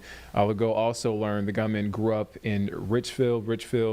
Jeb, do you know how far Richfield is compared? Okay. I just asked Jeb. He used to work in Minneapolis for a bit. But we do know Westman, his mother worked at Annunciation School in some capacity. That school is connected to the church where the shooting happened. I'm just making sure I'm filtering through some of this information now to make sure I get you sort of the latest information. I can tell you that the police chief there in Minneapolis confirmed that the 2 children who were killed, 8 and 10 years old.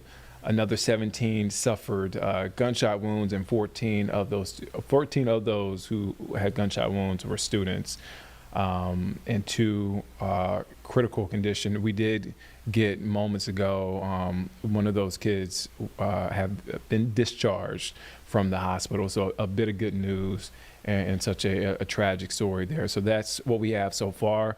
Let's go back to our content partners there, KARE 11, who have been covering the story for hours at this point. They're continuing their coverage as we approach the 2 o'clock hour. We will continue to stick with this story. So let's take a listen into what's being said right now. All that were there, including the children, family, staff, first responders. But I mean, that's a good point. So much has happened over these past few months, and then to add this, another thing, it's a lot for healthcare workers, law enforcement. Yeah, gun violence is definitely hit home here in Minnesota, in the Twin Cities, and it's going to take a lot of healing to get past this. A lot of families are broken this morning. Let's get to our Ian Russell. He is following the medical response to this. We have, I think, 2 different hospitals here, Children's and HCMC, treating patients. Ian, what do you know? Yeah, well, guys, we've heard a little bit of some updated numbers here in just the past a couple hours or so. Originally, we heard from HCMC earlier that it was 11 patients they were treating. Now we're being told that it is 10 total. That includes 1 adult and 6 kids that are in critical condition, and 1 adult and 2 kids with non-life-threatening injuries. That update came out at about 12:15 or so. And just within the last 10 minutes, we heard from Children's Minnesota. I want to read their full statement that they sent out earlier, just not too long ago here. They said, today, 7 children between the ages of 9 and 16 were admitted to our hospital for care as a result of the tragic incident this morning. 1 patient has been discharged. Our thoughts are with all the victims, their families and loved ones in our communities who are impacted by yet another senseless act of violence. As I mentioned, HCMC has been very busy this morning as they've been treating some of those patients as they were coming in here.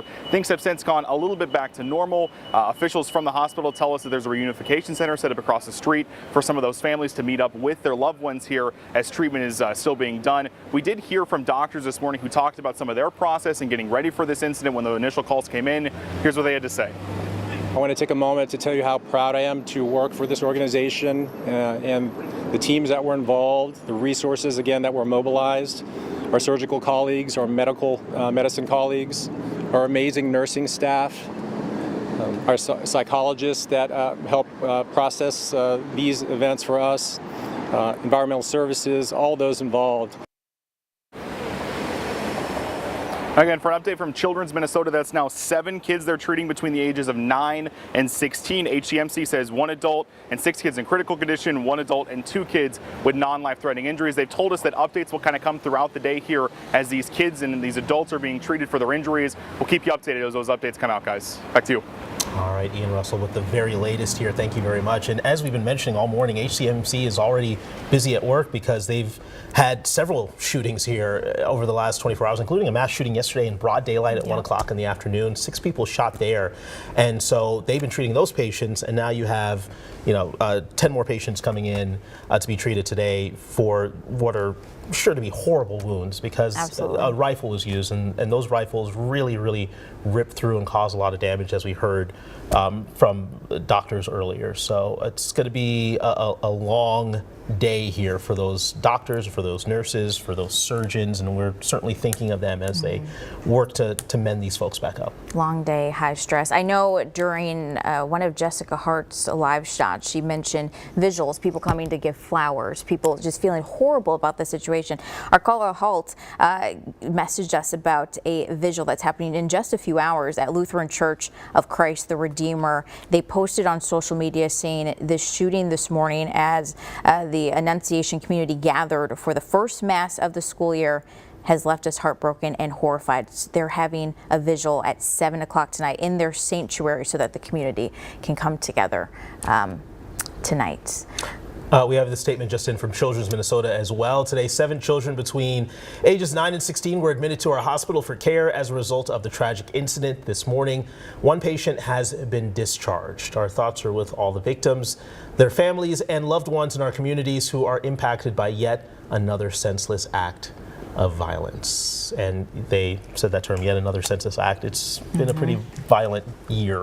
It has. Overall here in Minnesota. It has been a very chaotic year. And 2, I mean, everything that we've mentioned as far as the response from the president or the response from lawmakers, I mean, everyone coming together, we have to put note into that folks are coming together to bring flowers, to provide help. I'm sure if there's any help in any way, it'll be posted on social media, and we'll definitely bring you that too. One thing you see in the aftermath of these mass shootings, blood banks. They need blood for these surgeries, for transfusions and whatnot. So if you can give, if you can donate blood, make sure you do that because that'll help a lot of folks that are needing it right now, that are hurting right now. Absolutely. All right, if you're just now joining us too, we just want to give you one last recap here. Mass shooting at Annunciation Catholic Church. It happened early this morning. We have more, we learned a lot about the gunman from AJ, but we do want to get to Morgan, because I know she's getting reaction, neighborhood reaction. If we can go out to her and see what she's seeing out there right now. Yeah, well, I can tell you right now, actually, that State Representative Ilhan Omar is actually walking up right now. We heard from her people earlier that she was going to be speaking with some of the victims and their families, and it seems as though she's ready to talk to the media. And so why don't we head over that direction and find out what the representative has to say, as she has been talking with also Mayor Fry, too. I saw her having a conversation with him. Devin, let's head that way. Stay with us, guys. We're going to go over there real quick.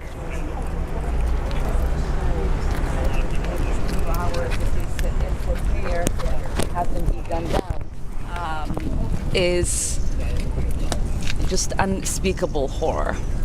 So my heart breaks for the families and the victims of this tragic morning here in Minneapolis at Annunciation Catholic Church. We don't know much.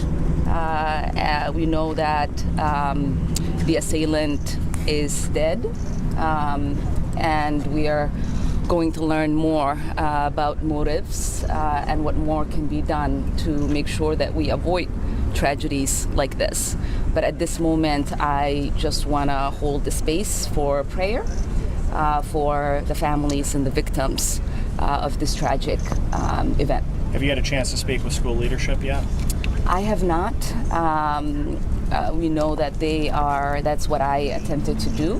They are in the middle of getting a statement out, trying to make sure that they're able to communicate the tragedy that has taken place, what that means for their close-knit, deeply faithful community. But I did have an opportunity to chat with the mayor and the commissioner of public safety, and they are continuing to see an outpouring of support from law enforcement across the state, and they are also seeing federal agents like the FBI come to assist. And we know that we are going to get to the bottom of what has taken place as the investigation unfolds. It's been incredible to hear from leaders of Congress. Even the White House reached out to see what our community needs. And that's the kind of moment that we are in. It's a moment of grief. It's a moment of solidarity. It's a moment of prayer. But we know that once this investigation is done, once these families are made whole, then we can have the national conversation that is necessary to stop school shootings like this from taking place in our communities and devastating families all over this country. Thank you. Representative, can you tell us what the White House said to you when they reached out? Excuse me.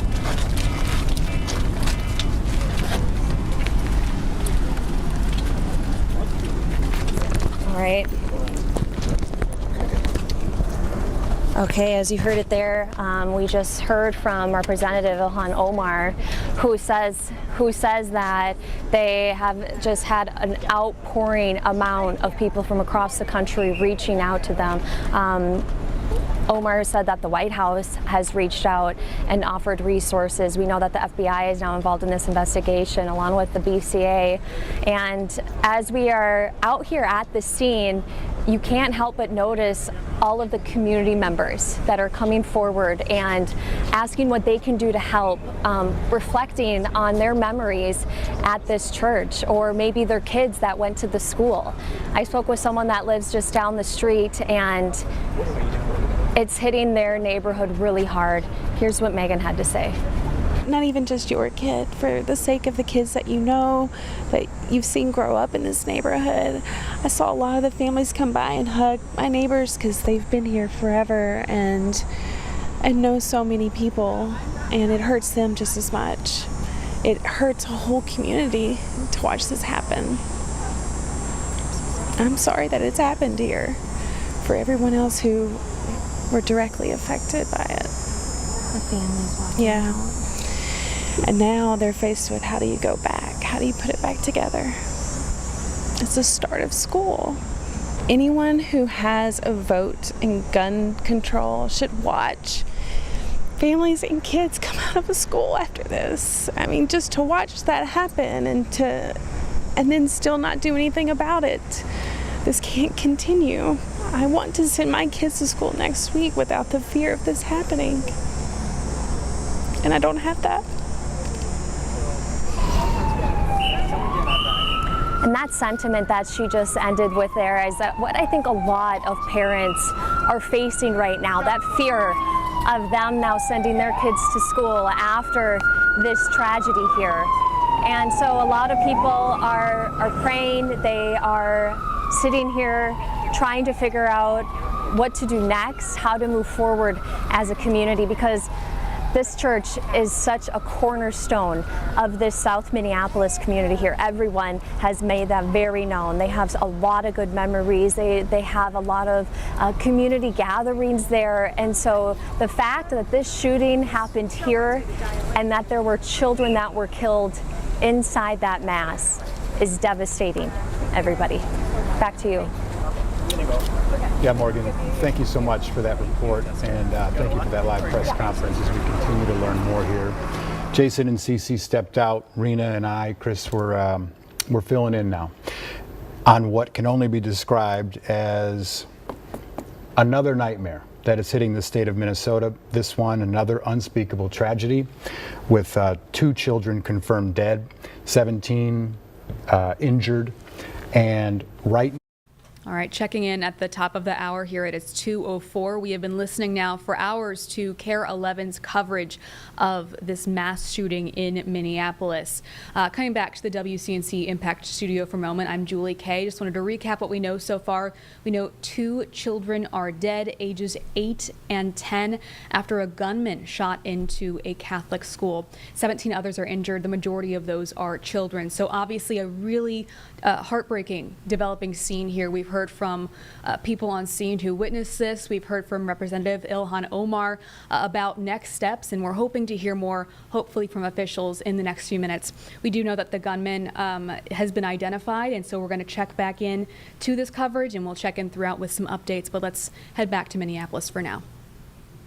Posts, alleged videos. So that is what we are working on right now, and we'll bring those details to you as soon as we get them. If you are just joining us, top of the hour here, let's just bring you up to date on the tragic events of today. A mass shooting at Annunciation Church in Minneapolis. 2 children were killed, ages 8 and 10 years old, 17 others injured, 14 of those children as well, 2 of those in critical. We do know that at HCMC they had 11 patients there, 9 of whom were kids. 4 of those people needed surgery, needed operations, and there are no casualties there. Children's has 7 kids between the ages of 9 and 16 years old, and we have not been given updates on those children, other than that we know one of those kids was actually released. So the tiny bit of good news coming from Children's Hospital today as we work to get more information for you. As Chris said, this was the 2nd day of school. The 2nd day of school, and the kids were in a all-school mass. If any of you have gone to Catholic school, you know. The whole school gets together and does a mass, usually on a Wednesday. Everyone was gathered in the building at the time, and that is when the shooting happened. This young man, as we were learning more about him, from the outside of the building, started shooting into the church through the windows. We have confirmed from police that some of the doors were barricaded from the outside, meaning people wouldn't be able to exit just on one side of the church. And this person was able to shoot many people in the process of that, and then ultimately took his own life at the end. And there are some details that make it all the worse, which is that he used a rifle, probably a semi-automatic rifle. We don't know exactly what gun it was, but he used it. And then he used a shotgun, and then he used a pistol. So he used all the weapons that he brought. There was a smoke bomb of some sort of firework that police said he brought as well. I don't know if that detonated or not. But the name that our AJ Legault and Lou Raguse have confirmed is Robin Westman, I believe 22-year-old Robin Westman. I believe he's 23. Or 23, excuse Yes. me. And this person had a name change, which was originally Robert Westman. And I can say that AJ via email has just told us that there is a YouTube account that you'll see going around on Twitter right now that he says he has confirmed is the official YouTube account of this person. So what we're doing is going through and sort of scrubbing these posts and trying to find more information on what was happening there. But again, we're not going to go live with any of that stuff until we get it confirmed here. And pay attention if you are searching for these things online yourself. There are some fake accounts already popping up because that's what people do apparently. So AJ and you, like you said, the entire investigative team is working very hard to confirm which of these things are true so that we can report them here to you. I do believe Gordon Severson is available out in the field right now to give us any new information. Gordon? Yeah, Rena, we were told that there's going to be an updated press conference, which was going to happen around 1 o'clock right here. That has been pushed back to 2 o'clock, and we're hoping to get some more information in another, 40, 50 minutes or so. Now, being here right at the scene, the church is just a few hundred feet, behind us here, and we're just seeing so many people coming by. About an hour ago, we saw 5 city council members here from Minneapolis talking to police officers, wanting to get updates. We've seen a lot of neighbors come in. So many people besides these families and these kids have been affected by this. I want to share an interview with someone we just spoke with about an hour ago. She happened to be just driving through. She was a nanny going to meet up with some kids that she watches, and they were getting ready for school starting next week. And this is the last couple of days that she's going to be working with these students, these kids, and she was on her way there, got caught up in this scene. Her car is still in there somewhere. She's not able to get out, but she said it was just crazy to be coming in right at the time that police officers were coming into the church. And she shared some reaction to us. She saw a lot of the family members running in. She saw the kids coming out. Here's some of what she had to say and what her mother had to say when she came here to the scene to meet with her daughter after this incident.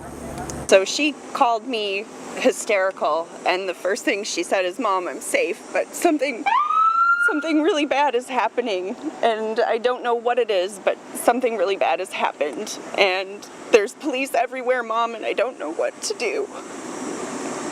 And that's the worst call to get as a parent. I mean, I'm grateful that she's safe, and I can't even imagine what it's like for the other parents and community members who are affected by this. Thankful to see kids coming out unharmed, safe. But just the looks on some of their faces, the screams coming from the moms who didn't know where their kids are. It was just, it's gut-wrenching. Yeah. Now, when I got here to the scene around 9 o'clock this morning, I had to park on the far other side of this crime scene and had to walk over here to meet up with my colleague and had to walk several blocks. I saw dozens of families, parents and their kids were just, reunited. A lot of tears, a lot of relief. It just so many emotions here, and so many families, that are still figuring things out. A lot of them waiting for updates at the hospital right now who are directly affected by this. And so, we're going to stay here, try to get some updates on the investigation. As I mentioned, that press conference is going to be around 2 o'clock this afternoon. So we'll see, hopefully get an update from police, maybe city leaders on what they've uncovered over the last couple of hours. Back to you. All right, Gordon, we appreciate it. This information keeps changing minute by minute almost. It's just one of those situations where the new information keeps coming in and we keep learning different things. So it's just unfolding in real time. Yeah, it's here now, right? We were just here, not long ago with another mass shooting like this, and here we are again. Did you say that other Catholic schools in the Twin Cities were closed today? Yes, they were either on lockdown, and I can't speak for all of them. I only know 2 for a fact that were either on secure, which is just a way of saying it's like a light lockdown where no one can come or go. The kids would do inside recess, and not really being told anything because there's some kids are so little that how do you don't even want to send panic, right. you don't want to communicate exactly, that, you just exactly. want them to stay safe. So yes, some Catholic schools I know were on secure or lockdown today. Okay. We also have Jessica Hart, I believe, who's out in the field right now. Is that right, you guys? We have Jessica. We're going to head out to her. Hey, Jessica. How you doing? What can you tell us?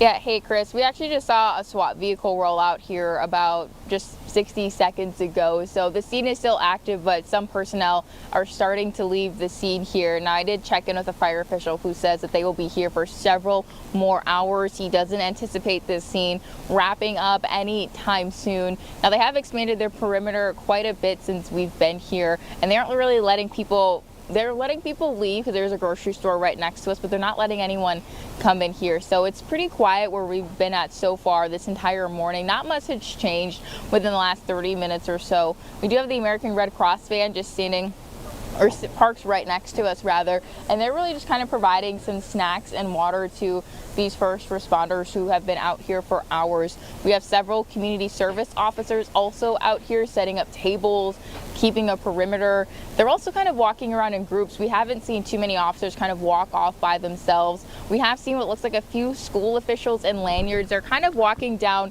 this way toward Lyndale and 54th, just kind of walking in that direction. We're not sure exactly why. Maybe their cars are parked over there, but it's been a very quiet scene here, which is very different from what it was just 2 hours ago when we had police officers searching this neighborhood with canines going into the back of businesses, just searching for any sort of evidence. We had neighbors just watching everything unfold. One woman we talked with said she wasn't home, but her kids were, and they heard the gunshots. Another woman says she was playing with her grandson outside on the swing when she heard 3 rounds of shots, ran inside her daughter's house, and then minutes later, they started to hear so many sirens. She says she really couldn't put a number on it. But earlier this morning, this entire street was lined with police cars and ambulances, and now you can see it's definitely cleared out quite a bit. You still have police cars here, Parks Police is still here. They're still kind of guarding that front entrance and also a side entrance over here, but it's really quieted down within the last about 45 minutes, Chris. Back to you. Thanks, Jessica. And the one thing that's so different about this terrible tragedy versus the previous one concerning our lawmakers is that there's no active manhunt right now. We know that that threat, at least as much as we know, is over. But what we can't explain right now is why. I don't know that that's a question that will ever get answered. Even if you know there is a motive behind it, there's still no reason why something like this would happen. There's no logical explanation for why something like this would happen. This was the second shooting in the city in the last 2 days. You know, the police force, yes, and HCMC have been very busy dealing with gun violence over the last 2 days, and this has waves of Sandy Hook to me, just with how little these kiddos are. Yes. And they're in the place of what's supposed to be the ultimate comfort, which would be your place of worship, next to the other place of ultimate comfort, which is supposed to be with your new friends in school. I mean, we don't have to lecture the public on how tragic this is, but we're trying to put it into perspective. Can't imagine how every parent feels right now as everyone is sending their children back to school, right? And you're all wondering, okay, so somebody's capable of this. And that's what terror does to you. And we have to be able to fight back psychologically. Ken Martin is the chair of the Democratic National Committee now. He was the head of the Democratic Party, DFL, in Minnesota for many years. He has now taken on that national role. Why do I say this? Because they have a convention going right now in Minneapolis. And he spoke some poignant words a short while ago in Minneapolis, and we have that for you right now. These families woke up this morning to celebrate milestones in their children's lives. Milestones like the first week of kindergarten. We are heartbroken. This is a tragic day for our city and a tragic day for Minnesotans. On the heels of a tragic year where we already lost our dear friends Melissa and Mark Ortman, and it's unacceptable. It's far too commonplace in our nation. It's just far too commonplace Folks, we need your prayers, we need your faith, and we need leadership to stop this evil.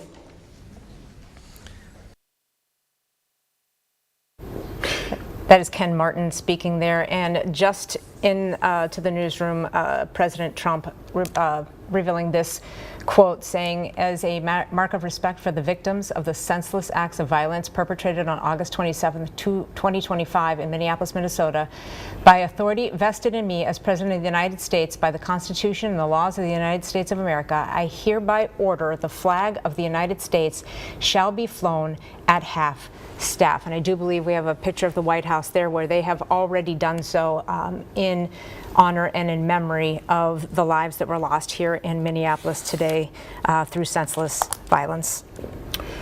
Well, now we delve into these questions, right, as we start to learn more about the shooter and the past and the history and what happened. I mean, there's always this sort of reverse investigation into why these things happen. The truth is they happen, and they happen frequently in this country. The other truth is we haven't really done much about it because of political indifferences or differences. And what I would like to do is invite elected officials and other leaders on to talk about this. It's early right now, and I'm not saying we can go and solve the problems at this point, but it is a continual conversation and a continual traumatic event for families across this country. And these conversations need to be had, and they need to be followed by acts. We have to try, because we can't keep doing this. Yeah. Our Ian Russell is out in the field, has been all day now. He joins us now with the latest from where he is at, and I believe you're at HCMC. Is that correct, Ian? Yeah, Irina, we are. We've been here for most of the morning. We got here about 9:15, 9:30 or so. When we arrived on scene, we saw a heavy law enforcement presence. They were out here blocking off, this is South 8th Street that's right here, blocking off the street as these ambulances were coming in from that this morning's shooting. Since then, we've heard some updates from both HCMC here on the number of patients that they have, and also Children's Minnesota as well. HCMC has kind of clarified some of their numbers. Obviously, this is a developing situation, so in the kind of chaos of some things, there were some different numbers reported, but they have clarified these numbers now. We do know now that it is 10 total people that are being treated here at HCMC. That includes 2 adults, one with life-threatening or critical, or who's in critical condition, and one who has non-life-threatening injury, and then 6 kids who are in critical condition, and 2 of them with non-life-threatening injuries. They told us earlier, HCMC did, that some of those ages range between 6 and 14 years old. Children's Minnesota has sent us a statement in the last 20 minutes or so now saying they have 7 total kids that they're treating, aged between 9 and 16 years old. So obviously a couple different places around the metro are helping out and treating some of these adults, and majority children that are being affected by this, who were shot in this attack here, and just such a senseless tragedy. That's what we've heard from so many folks who are walking out and around here at HCMC. Is just, it's despicable, it's awful, it's a horrific thing to think about. We just talked with some Metro Transit folks who got off the bus, who were walking down a little bit further, who were asking some questions about this, and just they were in disbelief. They said this is everywhere right now. They were seeing it in news in their home states, and just how awful this is to hear of something like this, especially when it's talking about kids being affected by something like this. So obviously just a horrific, tragic situation here going on, and these doctors, and thankful to them, who are working so diligently and so hard to treat these kids and these adults for their injuries here, and hopefully get these kids out of the hospital soon, guys. All right, Ian, thank you very much. Appreciate that report, and you're absolutely right. You can't imagine what it's like for those staff to hear that there was just a mass shooting at a school, at a church, and we're going to be intaking we don't know how many patients, and they just did that. That's just an unbelievable thing that they had to go through. We do have a statement, though, that was in from Children's Minnesota, if we want to put that up, and they said essentially today children between ages 9 and 16 were admitted to our hospital for care. As a result of the tragic incident this morning, 1 patient has been discharged. That is wonderful news. Our thoughts are with all the victims, their families and loved ones in our communities who are impacted by yet another senseless act of violence. We do have some vigils and things to tell you about, because I know people are trying to figure out how to help or what to do. But Chief O'Hara was at the scene earlier today, and we are expecting another update around 2 o'clock. But earlier today, you could feel it, you could hear it in his voice. And how many times have we seen this man show up at a scene? And this is probably one of the worst that you can think of. But he was pretty emotional today when he talked about this. Let's listen. This was a deliberate act of violence against innocent children and other people worshiping. The sheer cruelty and cowardice of firing into a church full of children is absolutely incomprehensible. Police officers from the Minneapolis Police Department immediately responded, entered the church, and attempted to provide first aid and rescue some of the children that were hiding throughout the building, while other first responders came and EMS responded to rush victims to nearby hospitals. 2 young children, ages 8 and 10, were killed where they sat in the pews. Their parents have been notified. 17 other people were injured, 14 of them being children. 2 of those children are in critical condition. The coward who fired these shots ultimately took his own life in the rear of the church.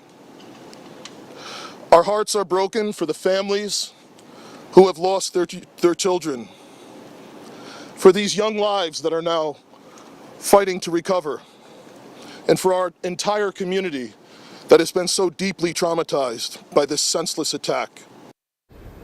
The chief took questions afterward. He answered every question that he got, and he answered it sincerely. And I mean, what an incredible press conference. You just never think you'd have to cover something like that, let them go through it, be a first responder there. Also speaking there at first was a furious mayor.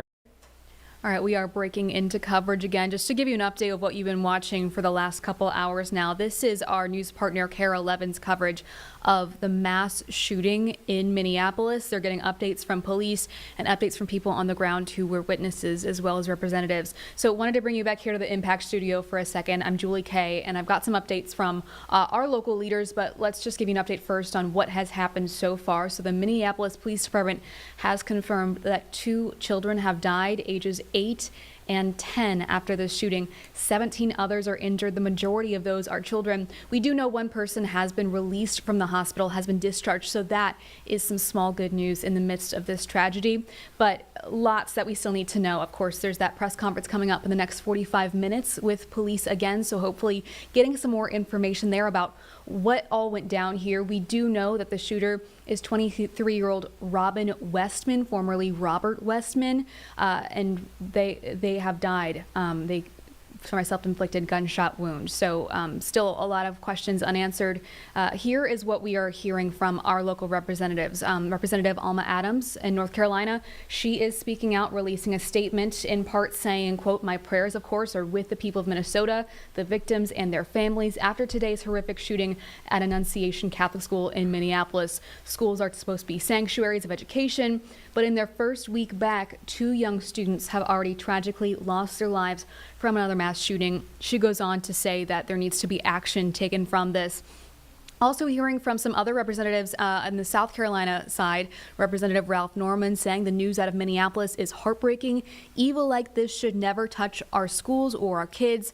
Praying for the families and grateful for the first responders. Senator Tim Scott echoing that Americans nationwide are praying for the victims and families affected by the horrific shooting at Annunciation Catholic School in Minneapolis. We're grateful to the first responders for their courageous and swift action. Again, we've got a lot going on here, and I know that our news partners are speaking with someone now, so we're going to take it right back out to them, and we'll update you when we get some more information, hopefully soon. Video of sketches that show like a hand-drawn sketch of Annunciation, and most of the notes that are in there are written in Russian. They use Russian letters to spell out English words. It's not the word in Russian, if that makes sense. It's a Russian letter that spells out an English word, and there's a hand-drawn sketch of the school or of the church that says in Russian, "Annunciation from memory." We're not going to be showing you most of the videos that we found online. They are extremely violent. They reference suicide. And what we've been able to translate from the notes that were put online right now indicate that this suspect had a long-standing fascination with school shootings, with school shooters, and seems to be definitely dealing with a whole lot of stuff right there. As I said, the videos and writings that we're seeing online deal with violence, they deal with suicide. We do know that there is a tie to the school. Facebook posts show that the suspect, Robin Westman, formerly Robert Westman, their mother retired from the Church of the Annunciation in 2021, was a longtime employee. Court records, they show that in 2019, the parents of Robin filed in Dakota County to have the name Robert changed to Robin because, and I'm quoting here, minor child identifies as a female and wants her name to reflect that identification. Now, as I said, much of the writings that we're seeing online appear to be this hybrid. They're written in hybrid Russian, using Russian letters. And I'm just reading my notes here, but in the journal we see Robin uses Russian to create words in English, meaning the words aren't actually in Russian, but our team has been able to translate them, matching the Russian alphabet to figure out the words that the letters spell out in English, like, and we're working our way through that right now. Right. So AJ, this is a remarkable discovery, and like I said, we're just back in your office talking to you guys about this. First of all, can you tell people how you were able to authenticate that the YouTube page is legitimate? We have authenticated that law enforcement is looking at this YouTube page as authentic, as belonging to the suspect, Robin Westman. And then we know that those posts that you're looking at, one of them was a video that had racist, homicidal, suicidal, sort of maniacal talking over all of these mass cache of weapons. But some of these things were posted at 9 a.m., correct? Which would have been a half an hour after the call to the shooting. From what our analysis can show is it appears that this video was posted at 9:09 a.m. Central Time, which, you know, we know the shooting happened sometime shortly, right around 8:30. Police were on scene by 8:40, 8:45 in that window. We haven't positively confirmed that the video was scheduled to be posted after this incident, but that is what early indications certainly look like, Chris. AJ, you talked about a manifesto. What I was seeing online earlier was more like a letter to parents, but is that something that was false? And when you say you were decoding some of this stuff, what kind of things were you hearing or were you seeing? What we're hearing as we basically decode the writings that we're seeing online was, you know, a deep fascination with violence, with school shootings, with, you know, prior school shootings, and what appears to be early indications saying, this individual is saying that they have been fascinated with school shootings for a number of years, and that other kids were telling adults about this fascination years ago. Right. So there may have been some very early warning signs. Right, and we don't want to, again, paint too much light on whatever was happening in this person's life before this, but it is a matter of the being clear in the story.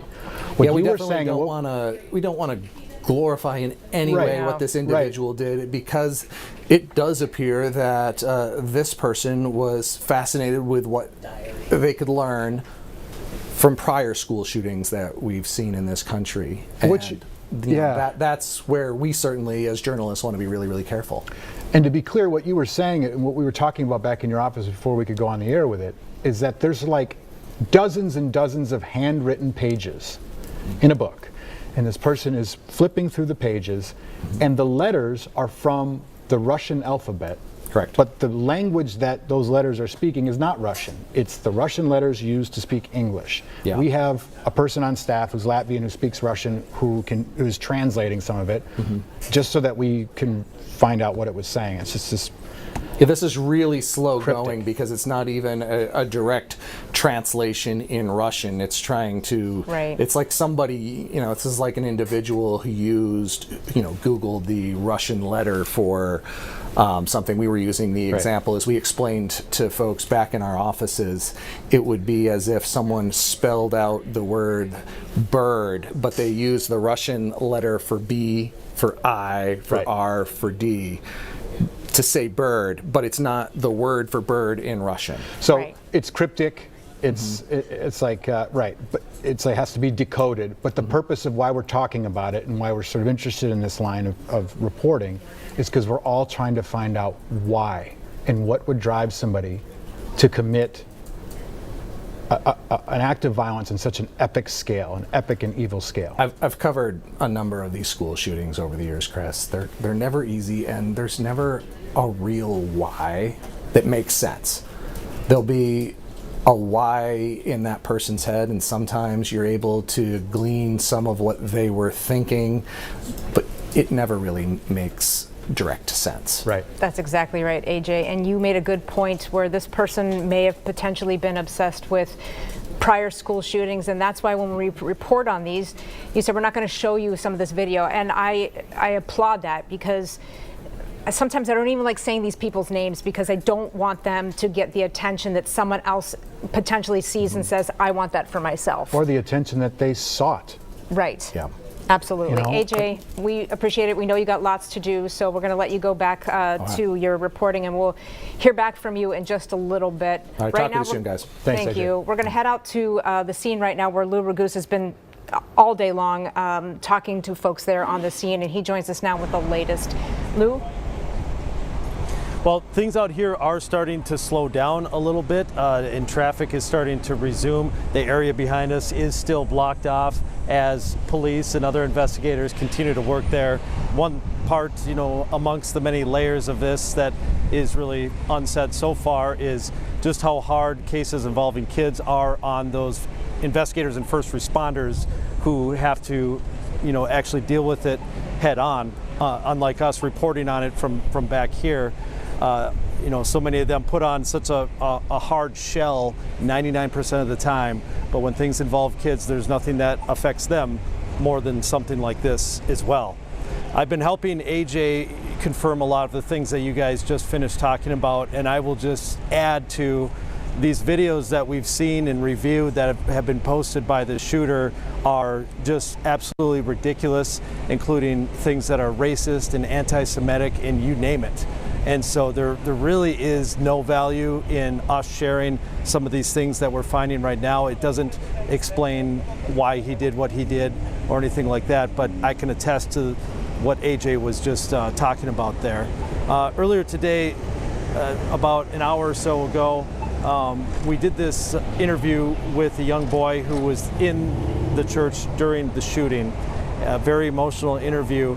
And I should emphasize that he approached us with his grandfather and his parents, and they all wanted to talk and gave us permission to talk to him. It wasn't as if we're pulling kids aside that are running from the school or anything like that.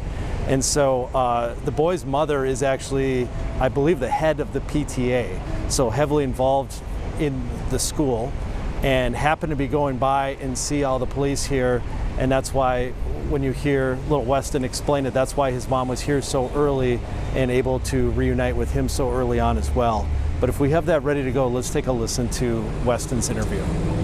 Yeah. Did you get reunited with your parents? Yeah, my mom was waiting outside of the church when it happened.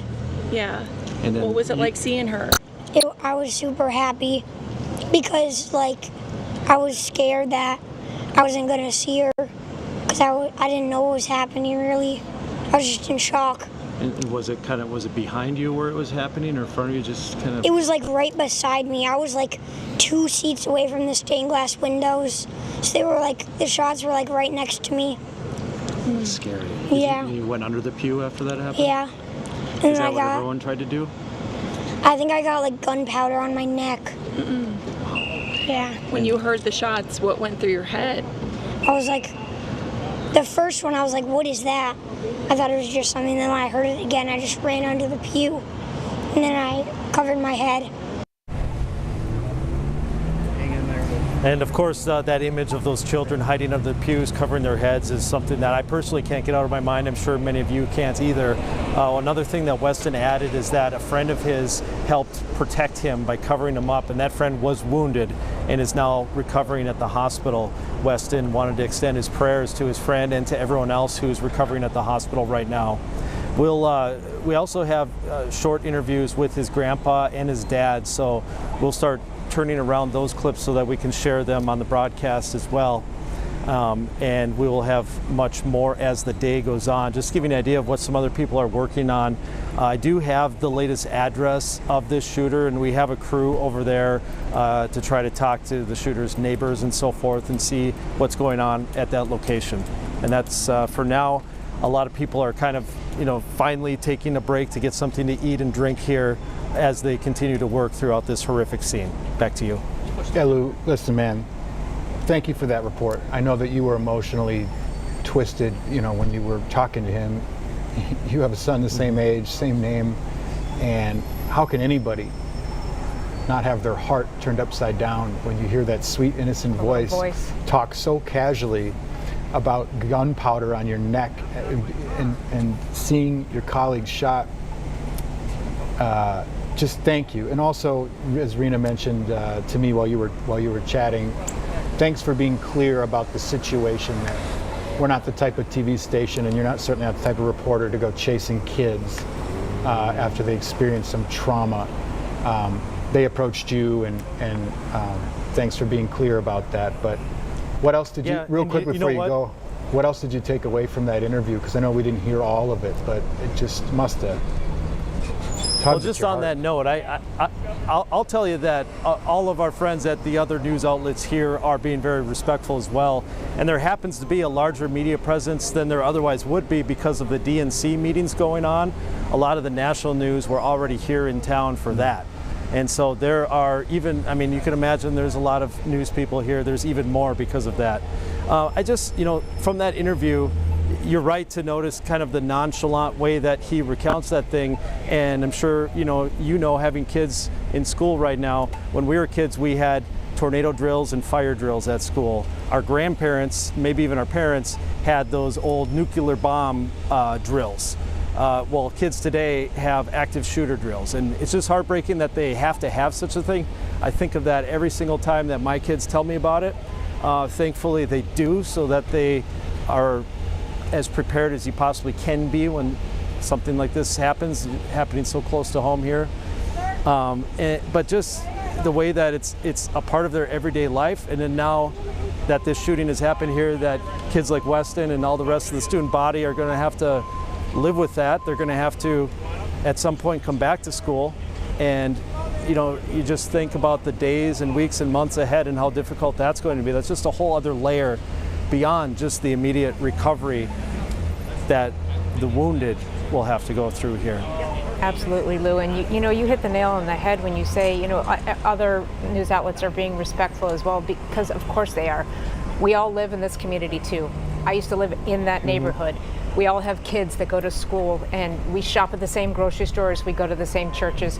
We care deeply about this community, and you showed that wearing your heart on your sleeve today, and we really appreciate it. Absolutely. All right, we'll check back in with Lou a little bit later. We are waiting on a press conference. It should happen in under an hour, about 50 minutes from now. I also want to speak about the bravery of that young man. Oh my gosh. It's hard. You don't know what you're going to do in that situation, and when you're 10 years old, you certainly don't know what you're going to do in that situation, but what a hero. Think of going through that. You don't understand it. You just go through it. And then to say, yeah, I'll share, oh my goodness. Yeah, it's just unbelievable. I know people are looking for ways to help, to reach out, to do something, to heal with the community. We do have a couple of vigils that are going on this evening. Yeah, there's one here. This is actually, I believe it's sponsored by Protect Minnesota and Moms Demand Action, but this is a candlelight vigil.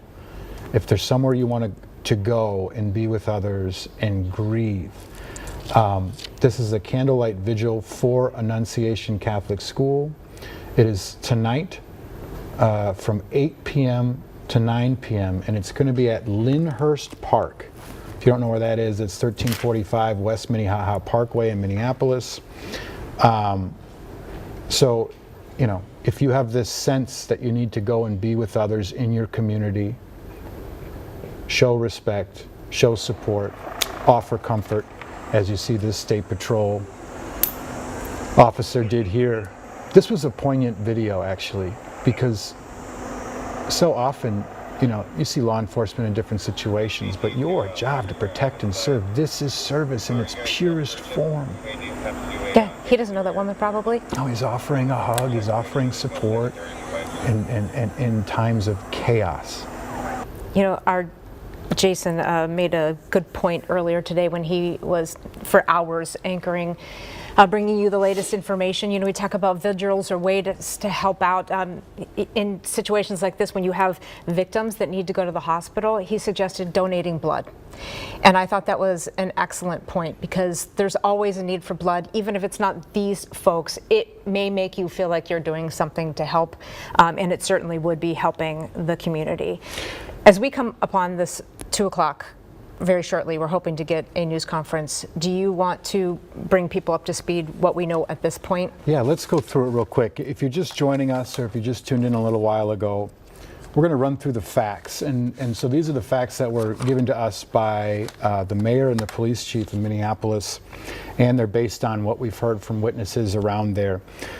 But here's the deal. This morning, this was just before 8:30 a.m. this morning, police got a call to head to the Annunciation Catholic Church. Annunciation Catholic Church, excuse me. That's in the Tangletown neighborhood, by the way. It's in Tangletown, right? So this is between Lyndale and Nicollet. This is like 54th Street. So this is southeast Minneapolis. This is the first week of school there. This is the second day of school. And what they do is have a community welcome mass where all the students and community members join in this mass inside the church. What the chief said is that somebody, and this is who we believe to be Robin Westman, 23-year-old, approached the church outside and began firing gunshots through the stained glass windows into the church, at the pews, and at children and other parishioners who were there. The gunshots continued. We think it's an assault rifle, but a rifle was fired, a shotgun was used, and a pistol was used. After the dust settled there, the gunman took his own life, is what we understand, in the back of the church. I don't know if he was inside the church or outside the church, but they said the back of the church. There was a car that the gunman had driven to get there. Again, when the dust settled, 2 children were confirmed dead. One 8-year-old, one 10-year-old. 17 other people were injured. 14 of those were children. We understand there have been no other fatalities yet. There were a few children who were critical in the hospital. Condition. We know that at least one of the children has been released from the hospital. From Children's Hospital. They had 7 kids between the ages of 9 and 16 years old, one of whom has been released. That's the piece of good news that we can give you right now. We do know that HCMC took in, I believe it was 11 patients, 9 kids, 2 adults. All right, folks, we are breaking back into this coverage just to update you on what we know so far. So for the last couple hours now, we have been listening to our news partners in KARE 11. They have been in wall-to-wall coverage of this mass shooting in Minneapolis at a Catholic church school. So let's update you on what we know so far back here in the Impact Studio. We know the Minneapolis Police Department has confirmed that 2 children have died. Their names are their ages are 8 and 10. We know there are 17 other people injured. Majority of those are children between the ages of 9 and 16. The one small piece of good news that we can give you is that one of those has been released from the hospital. They've been discharged and they are doing okay. We're hoping to get some more information on that. We know there's a press conference coming up. We've already spoken a bit with some officials on the ground, but a more formal press conference is coming up, we know, in the next hour. I don't believe we have an exact time, but we will, of course, break back into that coverage when that happens. Here's what we know so far about the shooter. The shooter died by a self-inflicted gunshot wound. Robin Westman, a 23-year-old, previously known as Robert Westman. We do know that the gunman grew up in Richfield, and their mother worked at the school, Annunciation School, previously in some capacity, and we are still trying to figure out what capacity that is, but some sort of connection here. Of course, we don't have any reason or motive for doing this. This seems to be just a tragedy across the board. So we're continuing to try and find out what police know about this situation, but we know that there are a lot of people on scene. KARE 11 has been speaking with witnesses. We know they spoke with children who were in the school and saw this happen, some that even got gunpowder on them. So just really heartbreaking interviews. And of course, we are hearing from our leaders. I know Representative Ilhan Omar, who represents parts of the city, was there speaking with reporters, giving her 2 cents. And we're getting some information from our local leaders here. Carlene, if you're still able to pull up the statement from Alma Adams here. Now, she tweeted just a little while ago. She says, "My prayers are with the people of Minnesota, the victims and their families after today's horrific shooting at Annunciation Catholic School in Minneapolis. Schools are supposed to be sanctuaries of education, but in their first week back, 2 young students have already tragically lost their lives from another mass shooting." Of course, Minneapolis, this is not even their first mass shooting in the last 24 hours. So a lot of heartbreaking things happening here and a lot of questions I know people on the ground will want to have. It looks like KARE 11 has one of their reporters, Ian Russell, back up on the screen, so we're going to check back in with him, hopefully get a closer timeline on when this press conference is going to be, and we will make sure to update you when that happens.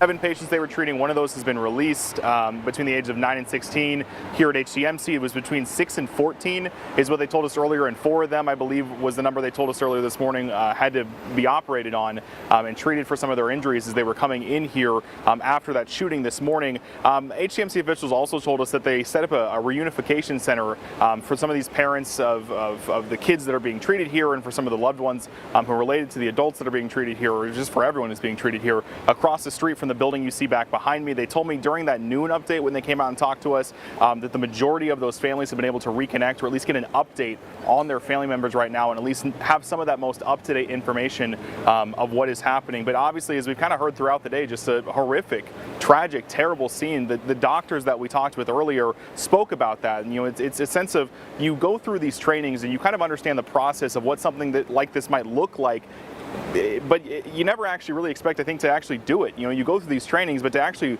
witness this in person and to actually do it is a whole other story. And it's hard, it's difficult, it's terrible to work through and to deal with. The doctors told us that the initial call and the page for a mass casualty event came around 8:46 this morning. They said within minutes they were able to quickly respond, kind of get their folks mobilized to be able to come in, or the folks that were here to be able to treat the influx of patients that were coming in here. So, I mean, obviously, a shout out to them for the quick response and the ability to treat these kids and the adults and the families and everything that's coming through here. So just a massive shout out to them for the hard work to help these kids, but just horrific. I think it's fair to say this happened in the first place. I want to take a moment to tell you how proud I am to work for this organization and the teams that were involved, the resources, again, that were mobilized, our surgical colleagues, our medicine colleagues, our amazing nursing staff, our psychologists that help process these events for us, environmental services, all those involved. It was Dr. Thomas Wyatt you heard from there. And as he said, it's a gratefulness to the folks who helped, but I mean, these are difficult situations. You're talking about kids as young as 6 years old. I mean, any age affected by this is tragic, but obviously young children affected by this as well. Hennepin healthcare officials told us they'll be releasing information online through their online newsroom throughout the remainder of the day. It doesn't sound like as of right now there's any more planned in-person media availabilities, but I'll be checking with them just to see if there are any updates, see if we can speak to them as you know, patients are treated and released here. Hopefully soon, guys. All right, Ian, thank you. Thank you, sir. We did just get an update too, real quick, from Plymouth Police Department. And this is something that we typically probably wouldn't report because it was an unsubstantiated threat to the school this morning. But considering what happened in Minneapolis, I think it is worth reporting. And essentially, we have staff that have kids in that district area too, but they had to close schools down today because of an unsubstantiated threat. But the Plymouth PD is saying that they received word about a vague and unsubstantiated threat regarding a school in Plymouth this morning. They say upon receiving that report, staff notified both Wayzata Public Schools and Robbinsdale area schools. Upon further investigation, police have no reason to believe that there's any credible threat to any schools in Plymouth. But they're going to maintain regular police coverage in Plymouth, and they're going to continue providing extra patrols in those schools. But this is based off of what happened this morning in Minneapolis. So even if it's unsubstantiated, even if there's any threat, you have to take it seriously. And I'm sure parents in the district want to know Mandate, as much for sure. information as possible. So. You mentioned a prayer vigil earlier. Annunciation saying that there will be a prayer vigil tonight at 7 p.m., but that is actually going to happen at the Holy Angels Gym, which is at 6600 Nicollet Avenue South. So they are holding a prayer vigil at 7 p.m. in the Holy Angels Gym. Let's go back out to the scene now where Jessica Hart is standing by. She has been there all morning. I know things are slowing down there, Jessica, but what do you have and what do you know? Yeah, Rita, things have slowed down quite a bit within the last hour or so. We've actually seen some Kowalski workers come out here and bring some food out to these first responders who've been at this scene investigating all morning. There are still people inside the school, actually. We just had another lady kind of in a blue shirt, black pants, just walk out through those front doors. She's talking with officers right now. So there are still some people walking inside the school, answering questions and doing different police work from officers on scene here. But this area has really changed within the past 3 hours. When we got here, there were dozens of people over here just on looking at what was happening, and now it's just a few people left here just looking to see. There's not much has changed here. There were some squad cars parked out front of the school from Minneapolis Parks. They have since left. They've been gone for about 30 minutes or so as crews continue to process this scene. Now, everyone here on scene tells me that they're going to be here for a while. They don't know how long, but they're going to be here for several hours still as they continue to investigate what happened here. And just talking with neighbors who live nearby, many of them just want to know why. They want to know why someone would do this. I talked with one woman whose kids don't go to Annunciation Catholic School, but they do go to Windham Public Schools, which isn't too far from here, and they're supposed to go back to school next week, and she's wondering if she needs to be nervous about sending her kids back to school. A lot of people tell me that it's just unimaginable that something like this could happen. You see it happen all the time, and people tell me they feel like they shouldn't be shocked, but whenever it hits really close to home, especially in your neighborhood, it just feels really different. And so it's definitely quieted down here within the last 60 minutes or so, but the emotions are still kind of here as people continue to just sporadically kind of come up and just take a look at the scene. Again, not much happening here right now, so we'll send it back to you.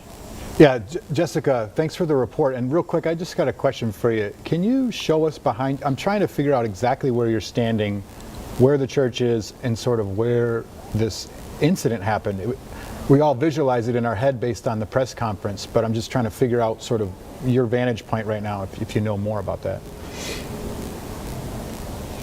Yeah, so Chris, we're at the intersection of 54th and Lindale, so we're not too far from where the church is. So this is kind of the school right here, and you actually can't see the church from where we're standing. So if the school's right here, the church is right over there. It's kind of next door, and that's where we also seen a lot of police kind of stationing out in front of. So it's really close to the school here, just maybe a block or so that way from our direction, but we're right here at the intersection of 54th and Garfield. If you're near that area, I believe you're standing near the Kowalskis, is that right? Yeah, we're actually in kind of the back lot of the Kowalskis. This is kind of the same spot that we've been in all morning. We actually were kind of down here on the corner, but police have kind of expanded their perimeter throughout the day, so they've pushed us back a little bit. So we're just standing along the fence line right here, so we can still give you a visual and kind of keep an eye on what's going on at the front of the school, because every now and again we'll see officers kind of walk in and people walk out. So we are closer to the scene than what we were maybe about 2 hours ago when they pushed us further back.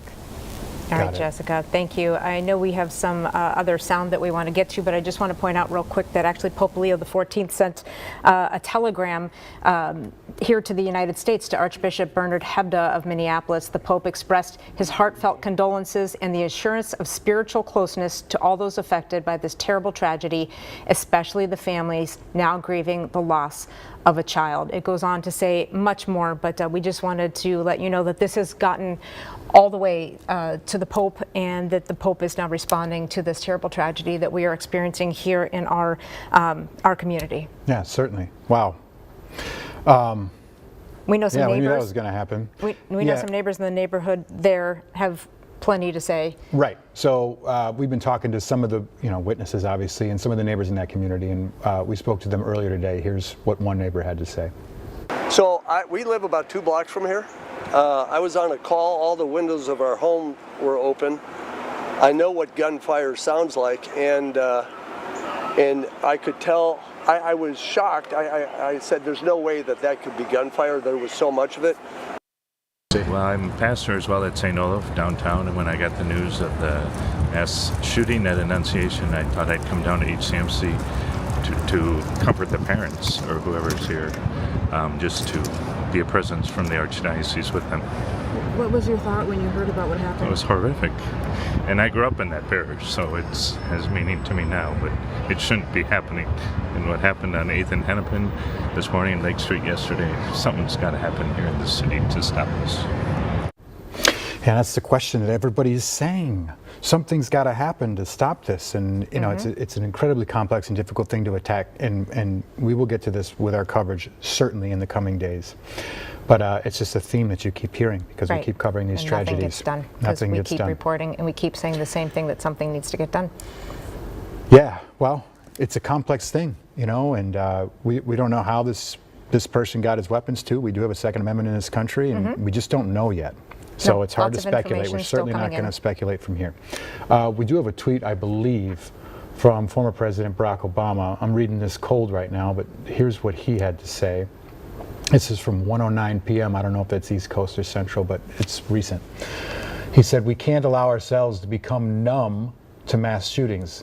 That's something we've been talking about this morning. Quote, "What happened today in Minneapolis is heartbreaking.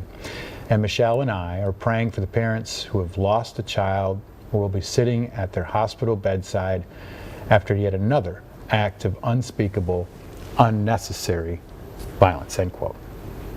And that comes from a long list of elected officials and former elected officials who have been talking, and many of them saying similar things. So this is just a statement from current President Donald Trump, who is saying, out of respect for the victims there in the senseless act of violence, he's saying that the flags are going to be at half staff throughout the United States, appropriately so. And this is a live picture of the White House right now, where they have already taken the steps to do that, as that announcement then goes out to the rest of the country to lower the flags out of respect for what happened here today in Minneapolis. We are hoping to get a news conference, an update from city officials earlier today. It was Chief Brian O'Hara, Minneapolis Mayor Jacob Fry. I assume it'll be the two of them back again to give us an update on this investigation. And sort of probably an update on some of the health concerns of the kids who were shot,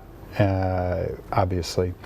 But what we're seeking and what's going to come out over the next few hours and over the next couple of days are the stories of the kids who are in there. And it's worth repeating, and I can't stop thinking about it because it's almost unbelievable.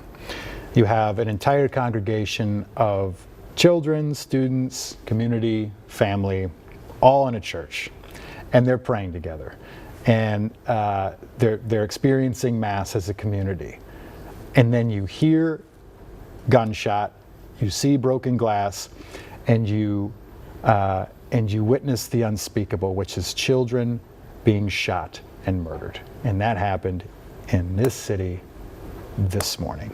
We're going to continue reporting the facts. We'll bring you the latest that we know, but we're all grieving with you, and we're going to keep going on this story as long as we need to get you covered, the story covered, and give it the proper coverage. We're going to take a quick break. We'll be right back.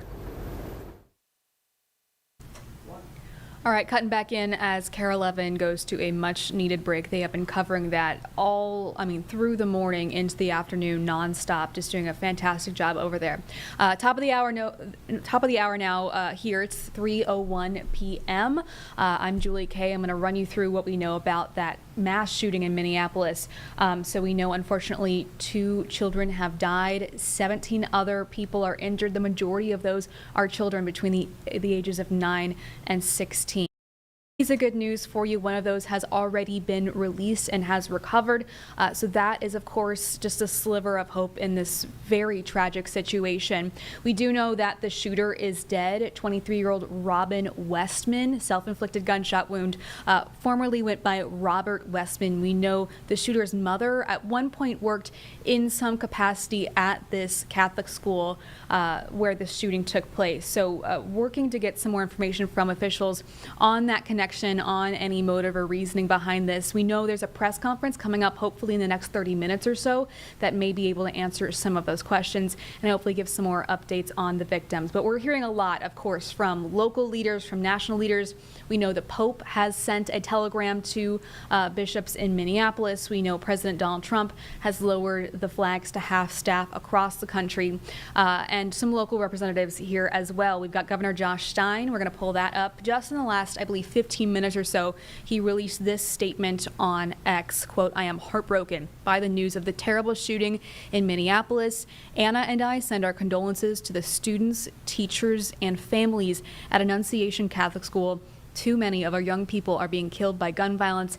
It does not have to be this way." So like many other people, other politicians speaking up, alluding to some kind of action coming from this. We know that this is not even the first mass shooting in Minneapolis in the last 24 hours.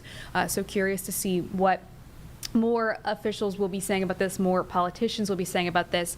I know Representative Ilhan Omar was on the scene there. I expect that we'll get some more information about what she would like to see come from this soon. We also have Representative Alma Adams, if we want to get to that. My prayers are with the people of Minnesota, the victims, and their families after today's horrific shooting at Annunciation Catholic School in Minneapolis. Schools are supposed to be sanctuaries of education, but in their first week back, 2 young students have already tragically lost their lives from another mass shooting. America is the only developed country in the world where this continues to happen. We owe it to our children, teachers, and parents to act, and we must act now. Their lives depend on it. So as I mentioned, responses really from across the world leaders, local leaders, state, federal level, responses from all over the place coming in now as we wait to hopefully get some more information about what comes next from this. Of course, this is still in the developing stages. First responders are still on the scene. If you saw KARE 11's feed, they still had multiple crews still on there. Of course, they're clearing out a little bit now as it's been a few hours. But very curious to see what comes from that press conference. If you're just joining us, just a reminder, 7 children between the ages of 9 and 16 were rushed to Children's Minnesota Hospital. Only one of those patients has been discharged so far. The hospital released a statement saying, quote, "Our thoughts are with all the victims, their families, and loved ones in our communities who are impacted by yet another senseless act of violence." You also heard at one point from a young child that KARE 11 interviewed who was in the building as it happened. He said he got gunpowder on his neck, and actually a friend of his was one of the ones who's recovering. That friend tried to help cover him from what was happening. So not just heartbreaking, of course, and what has happened, but the sound that we are hearing, the stories that we're hearing from both inside the building and witnesses on the outside, just absolutely tragic. And Jeb, do you know if we have gotten any word from KARE 11 that we're going back on? It looks like they have put on their breaking news slate. Looks like they're coming on to that right now. All right, let's go back to that and see what updates they have for us. And school in South Minneapolis. I'm Julie Nelson, joined once again by Rena Sargentopoulos as we cover this story that is making waves across the country. When we left you, we showed you the White House with the flag at half staff. Really thoughts and prayers from around the country going up for that community.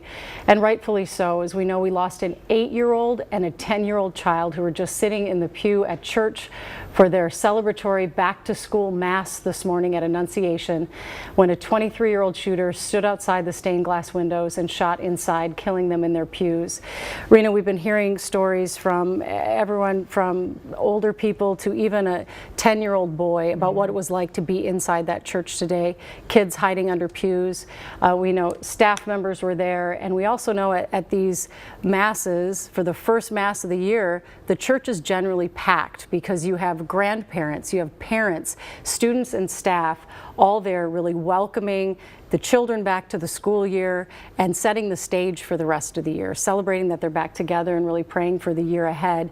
So the scene there that unfolded is horrific under any circumstances, but especially on a back to school mass when you can imagine that church was really full this morning. And it's not uncommon these days to hear about a mass shooting, or let alone a mass shooting in a place of worship. It's happened before in our country. It's happening right now in our community on the second day of school, like you mentioned. This is in the Tangletown neighborhood. If you're not familiar, Annunciation Church has been around for a very, very long time. I used to live in this neighborhood. We have friends and family whose kids went there, who continue to go there, friends who work there. It's unthinkable. But what we do know is new information continues to come in, and what we know right now is this young man who took his own life at the end of this terrible tragedy this morning. We do know that this person is Robin Westman is this person's name. This person changed their name from Robert Westman to Robin Westman a few years ago. We do know that Robin's mother worked at the church for very many years and retired in 2021. We also know that there are some videos that our investigative team has been able to verify online on YouTube that talk about a manifesto that have lots of words of hate and against certain types of people or targeted groups of people. And so we are working to verify as much information as we can. But as Julie said, an 8-year-old and a 10-year-old are dead today. Their parents are having to get that horrible call and deal with that. 17 other people are injured. 14 of those are children. One tiny bit of good news, 7 kids were taken to children's ages 9 to 16 years old. One of them has been released. So we do know at least one child has walked out of a hospital. Yeah, and we are just working to verify information on the shooter. And we know there's lots of information out there online. We're seeing it. We're working to verify it. We were able to verify, as Rena said, several of those videos, including a video that shows a sketch of the church that was drawn by hand. And the shooter says in the video that this is from memory, that he drew a picture of the sanctuary from memory. And we know that the manifesto also can be verified, and it has some Russian writing in there, some Russian letters from the alphabet. It's a little confusing. We are working right now on trying to make sense, or whatever sense you can make, of such a document right now. A lot of hatred written on a bevy of weapons that are also part of the video. But it's also noting that much of that hatred was directed to himself. Just a lot of self-loathing came out in those videos of 23-year-old Robert Westman. We understand he did go to Annunciation for a year, and that his mother, as you mentioned, had worked for several years in that school. And I have sources who say she was much beloved, just absolutely a type of person in that community that was beloved by all. So tragic on so many levels. AJ Legault has been digging into who the shooter was and any background information. I understand he's available to join us live now with more details. AJ? Yeah, hey there, Julie. As you were talking about some of those diaries that they were posted online, video of handwritten diaries using Cyrillic or Russian letters to write out English words. We've been working to get some of that translated.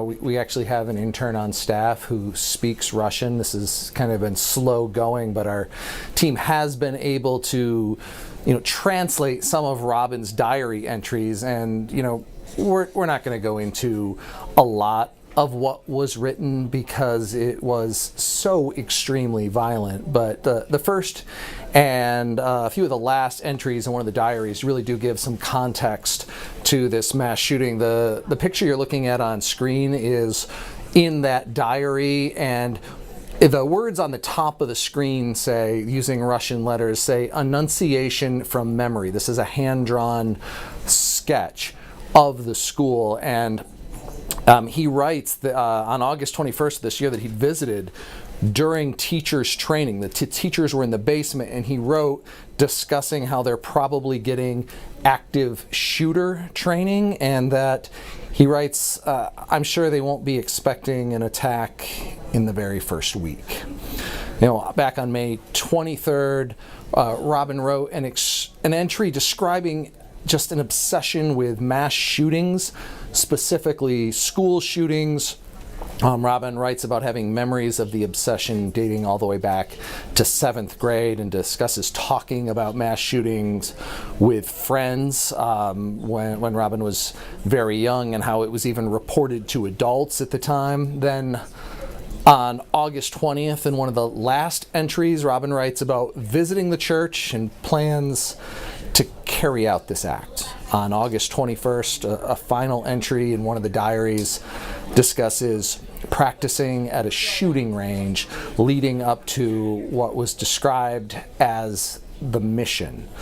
Again, you know, we showed you that one sketch. We are not going to be showing a lot of what was posted online. We really do not want to glorify what happened, but this is some of the context that, you know, we're learning about, you know, whatever motivation there was. We know Robin appeared to have gone to the school for at least a year in junior high, and Robin's mother retired from the school, it appears, from social media posts in 2021. We've heard from a number of folks who said that, you know, she was a long-time employee there. That is the tie to the church and school. But the real takeaway here is it sounds like Robin visited the church and school within the last week or so while teachers were there training for the upcoming school year. And you know, it appears the suspect planned this event for the first week of school, seeming to think that people wouldn't be prepared. AJ, it seems too that in those writings, my understanding is that he was really obsessed with school shootings for a long time. Yeah, I mean, Robin wrote about this obsession dating back to childhood, and it was something that they talked about all the time.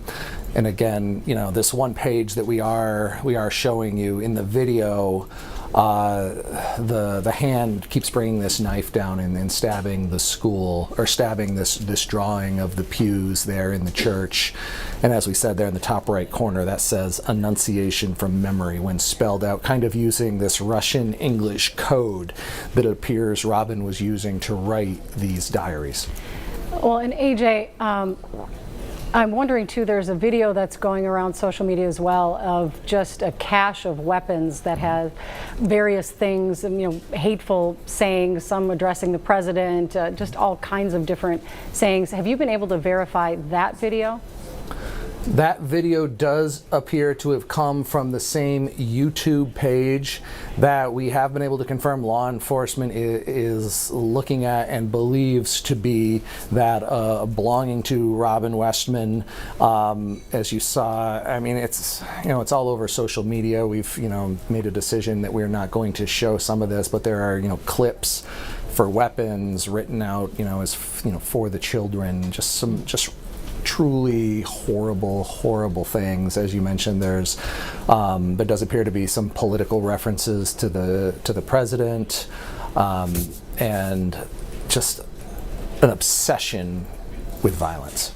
AJ, you mentioned his obsession with former or past school shootings. Do we know if law enforcement ever got involved back then when he was a child, or when he was talking to other friends about it? Because you mentioned that other friends even brought it up to adults, perhaps. Do we know if this was ever vetted back then? We don't know that. You know, the police chief earlier today said this individual did not have much of a criminal record. Now, you know, you'd be going back a number of years, it sounds like, when this may have been raised to adults. And again, we're getting that information out of this translation of Russian to English coming directly from the suspected shooter. Some of the things that are posted in there are just so obviously false. It's hard to know exactly what's real and what's not. We can tell you what's written, but we do not know if this was escalated to law enforcement at the time. Anything that you've been able to learn, we know that the mother worked at Annunciation for decades. Anything you've learned about the rest of the family? No, we haven't really dug quite that far. We've really been, focusing on trying to understand some of what is, you could describe it as a manifesto. It's almost like a diary, and you can see video of it, flipping pages, and it's kind of slow going, starting to really get a grasp on this. We do know that the suspect here writes, that within the last week to 2 weeks, they were going to a shooting range and practicing. They wanted to, make sure their red dot scope was working properly. They were writing about trying to, find a proper scope to be able to see. And again, as we told you, it appears that a visit was made to the school and the church very recently, within the last week or two. And my understanding was part of the practicing at the range was to make sure that he could ultimately kill himself at the end of this. Well, I can't speak to that, Julie. AJ, you were talking about this manifesto, or more like a diary, if you will. Is that what is written in those Russian decoder letters, or is this something different? No, what I've been describing to you is what is written in this series of diaries that we see video of, and it appears it's in this almost like code of Russian to English. As I explained earlier, it's not Russian words, it's Russian or Cyrillic letters that spell out a English word. So here's an example I can give you. The word gun would not be the Russian word for gun. It would be the Cyrillic or Russian letters that spell out G-U-N. And that's what we're seeing. Why, we don't know. It's not clear if this individual was a Russian speaker. The folks that we've had looking at it seem to think that he may not, or she may not have been be fluent in Russian, but it seems to have been used almost as a code of sorts. And any criminal background, any other run-ins with the law that we've been able to find? We haven't seen anything of substance that would be, a run-in with the law. But again, these videos, these diaries, they just have an obsession with suicide, with the end of this person's life. There's a lot of whispering in the video, and towards the end you can hear him saying, I love my family and I'm sorry. Oh, wow. AJ, a lot of people obviously want to know how people obtain their guns. Do we know anything do we know if these guns were obtained legally or not? We don't know that at this point. We do know this individual, the suspect, Robin Westman, was 23 years old, so would have been legal to, would have been of age to legally purchase, any weapon. And it sounds like, there was a handgun, a rifle, and a shotgun. So unless that rifle was fully automatic, which we haven't gotten an indication of, these weapons would have been legal to purchase over the counter. And did they have a job, do we know? 23 years old, either someone would be in school or in the workforce at this point? Yeah, I don't know the answer to that yet. All right, well, we appreciate all the work you're doing. We'll let you go so you can continue digging and getting more information from us. Thank you so much, AJ.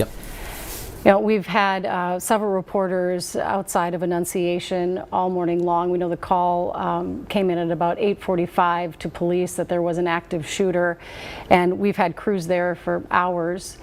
The stories that are coming out of, the adults and the children who were in the church at the time are horrific and heartbreaking.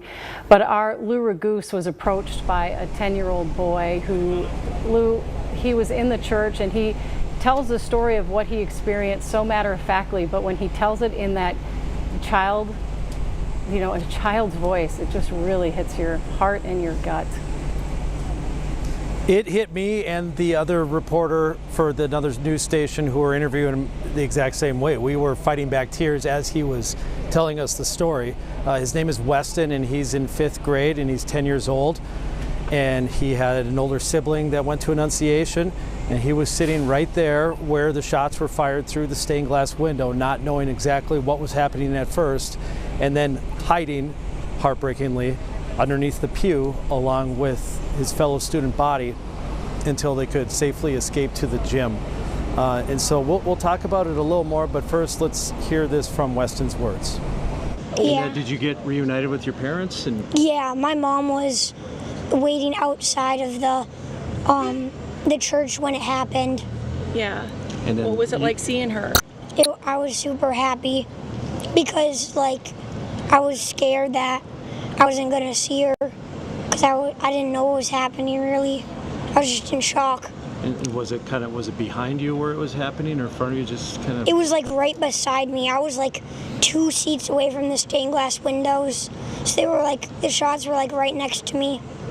That's scary. Yeah. You went under the pew after that happened? Yeah. And Is that what everyone tried to do? I think I got, like, gunpowder on my neck. Yeah. When you heard the shots, what went through your head? I was like, the first one, I was like, what is that? I thought it was just something. Then when I heard it again, I just ran under the pew. And then I covered my head. And as you mentioned, kind of that, nonchalant way of telling it, but in that sweet, innocent child voice, it reminds me personally of how kids today might talk about how they had an active shooter drill in class in school today, the same way that, like, when we were kids, we had fire drills and tornado drills. And it's just the fact that those drills are part of normal life is heartbreaking enough, let alone them having to go through the action here for real. Other things that Weston talked about, the reason that his mom was able to be there so quickly, his mom is actually heavily involved, possibly even the president of the PTA, happened to be driving by and saw all the police cars very early on during the response. So she was here right away and able to reunite with him as soon as it was safe to do so. And important to note that Weston approached us with his parents and his grandpa. And as a family, they want the story to be told. It's not as if we're chasing down kids trying to get them to talk about what just happened to them. Another important part of Weston's story is that his good friend shielded him from the bullets and actually was wounded, and that friend is recovering in the hospital right now. So Weston extended his prayers to his friend and to all the other kids who are currently hospitalized, kids and adults, and will have a difficult recovery, as the entire student body will have a difficult psychological recovery from this, even if they were not wounded. A couple other things to note just that I've discovered in the last couple hours here about the shooter. I had multiple sources proactively reach out to me, and multiple people told me that the shooter graduated from Holy Angels and in 9th grade also attended St. Thomas Academy, on top of being a former student, at least for a short period here at Annunciation. And so this shooter had this Catholic education throughout much of their schooling, their school career.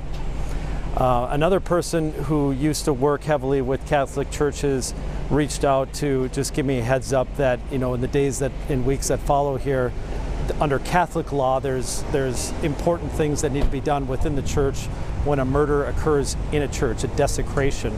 And so that's something that's, as we say, not really a today's story, so to speak, but something that this church community is going to be going through here is a lot of ceremonial things that will need to be done in the church before they continue holding Mass and stuff like that.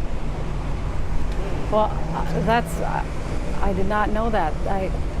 There's something, so beautiful and sacred and obviously tragic about that as well.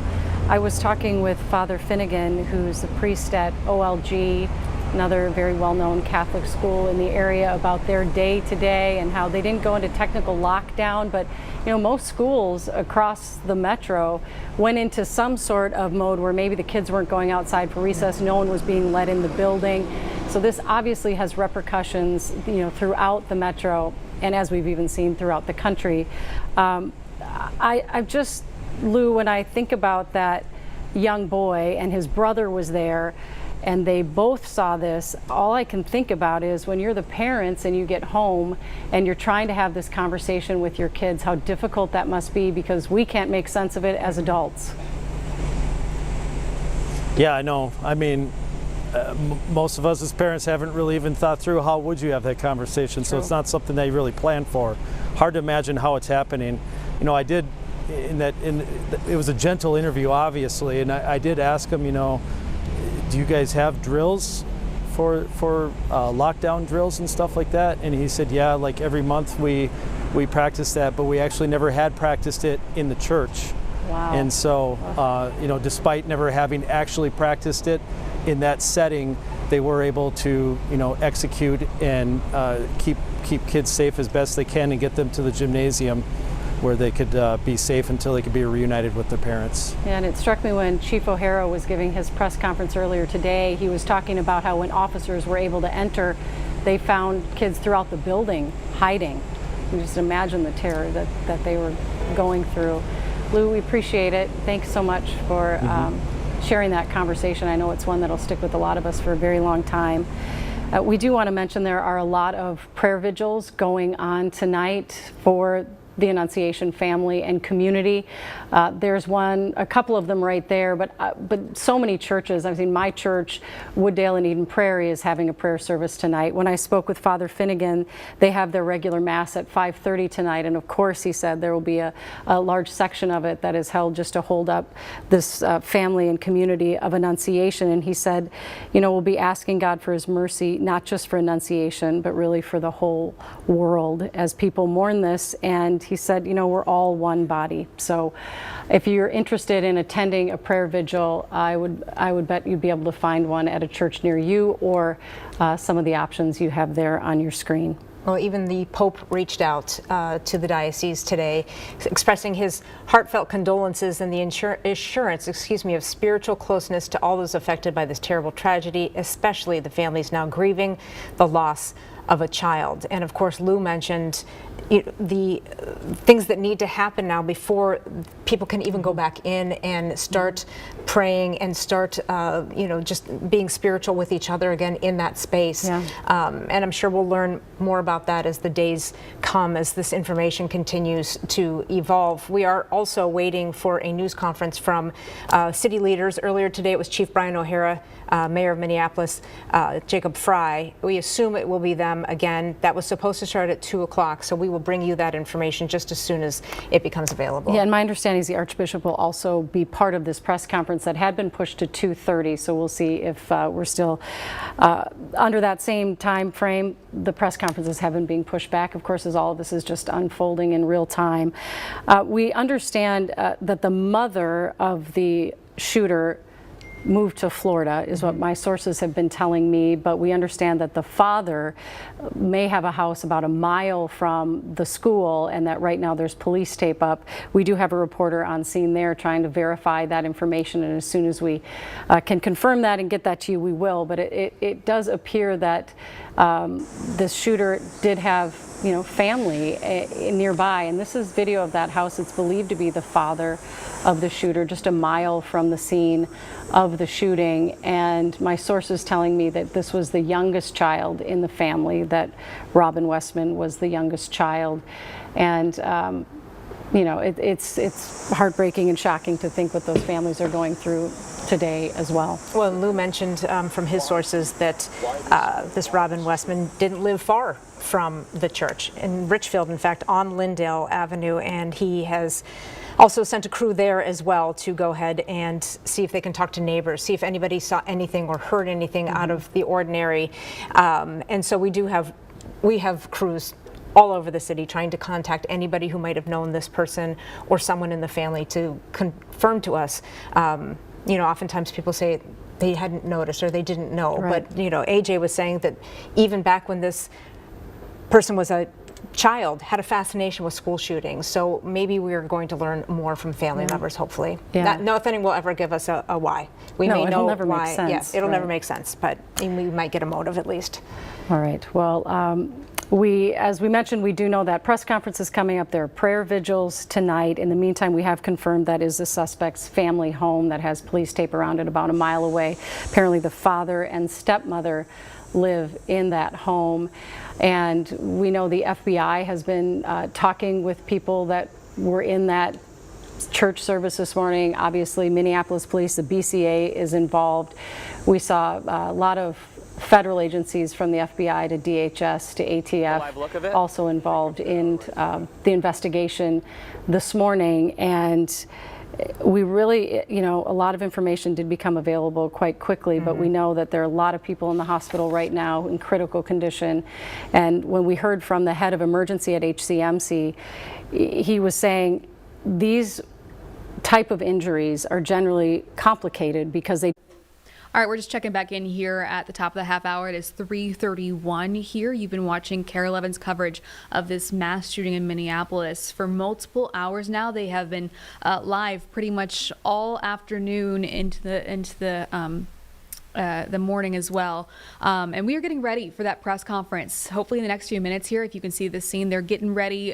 Reporters are putting their mics on the mic stand, cameras all around. You can see that police presence. So there we are hoping to get some more information either on this suspect, this 23-year-old Robin Westman, or some information about these victims. We know that there were 2 children killed at this morning mass at a Catholic school, an 8-year-old and a 10-year-old.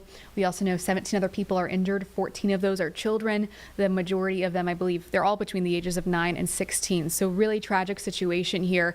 All we know so far is that we know that there are police presences all over the city of Minneapolis, including at the family home of that suspected shooter.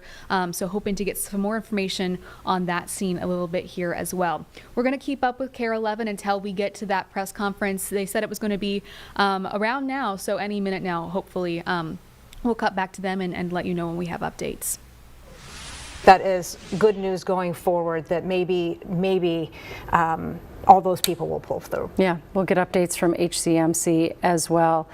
I understand we have some sound now from Archbishop Hebda, is that correct? Well, let's listen in.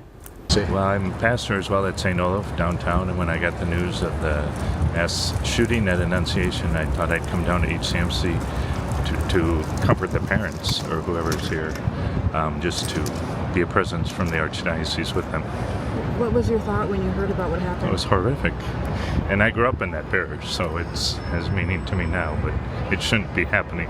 And what happened on 8th and Hennepin this morning, Lake Street yesterday, something's got to happen here in the city to stop this. You know, imagine that the Catholics, of course, feeling this deeply, as Father Finnegan said, we're all one body, and that they, all. When your child goes to a Catholic school, you kind of know what that mass is like.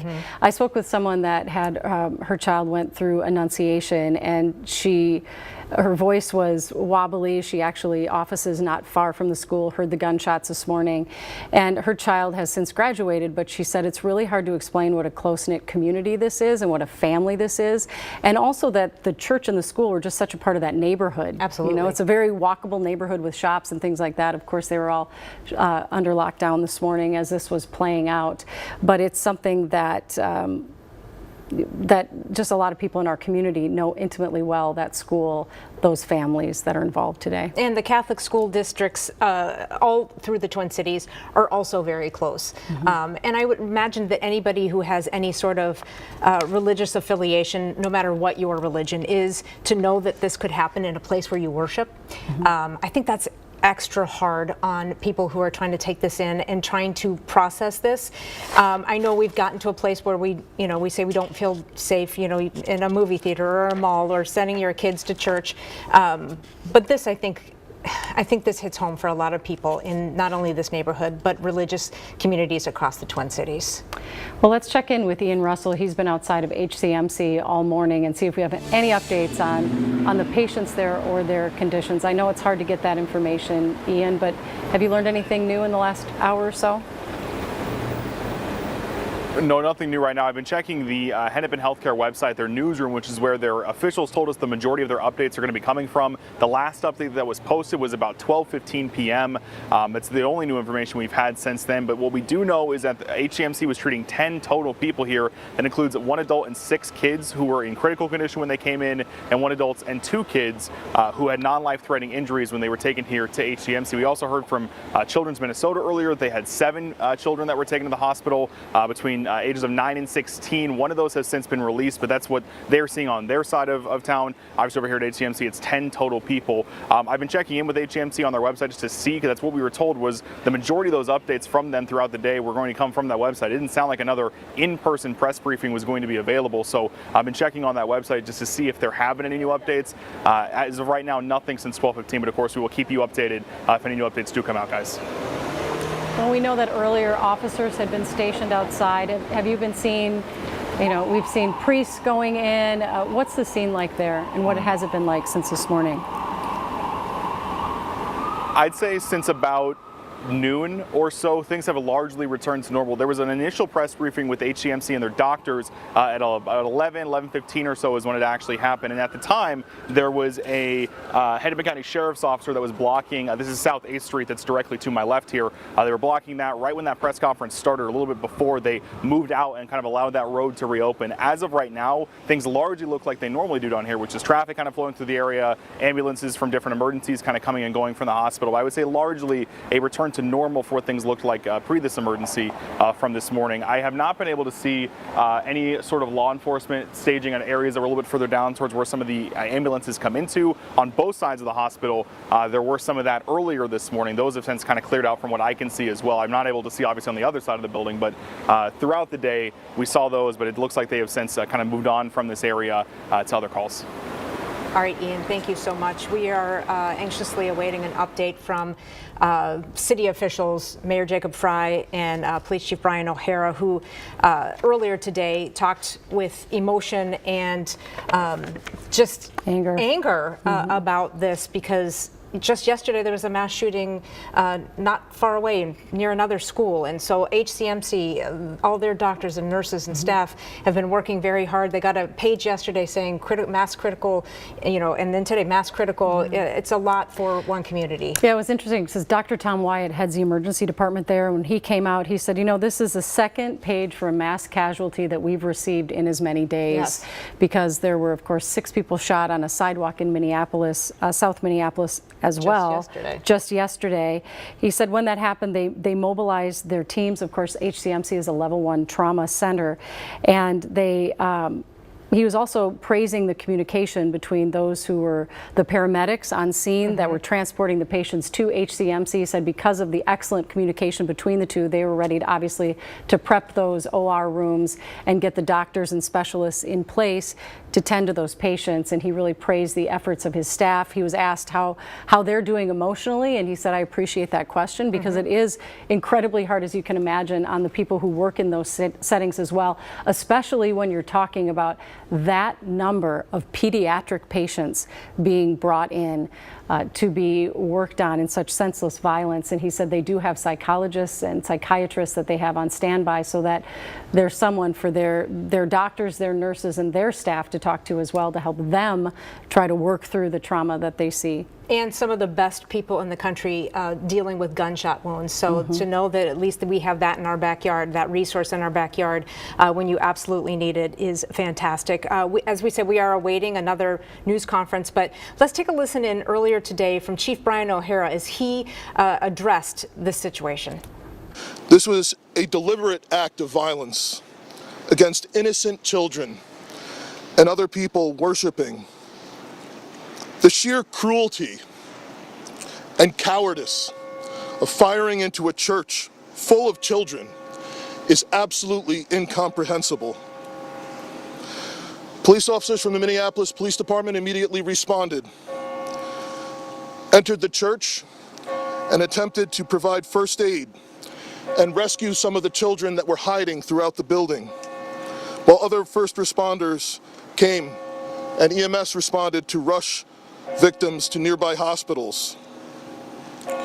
2 young children, ages 8 and 10, were killed where they sat in the pews. Their parents have been notified. 17 other people were injured, 14 of them being children. 2 of those children are in critical condition. The coward who fired these shots ultimately took his own life in the rear of the church. Our hearts are broken for the families who have lost their children, for these young lives that are now fighting to recover, and for our entire community that has been so deeply traumatized by this senseless attack.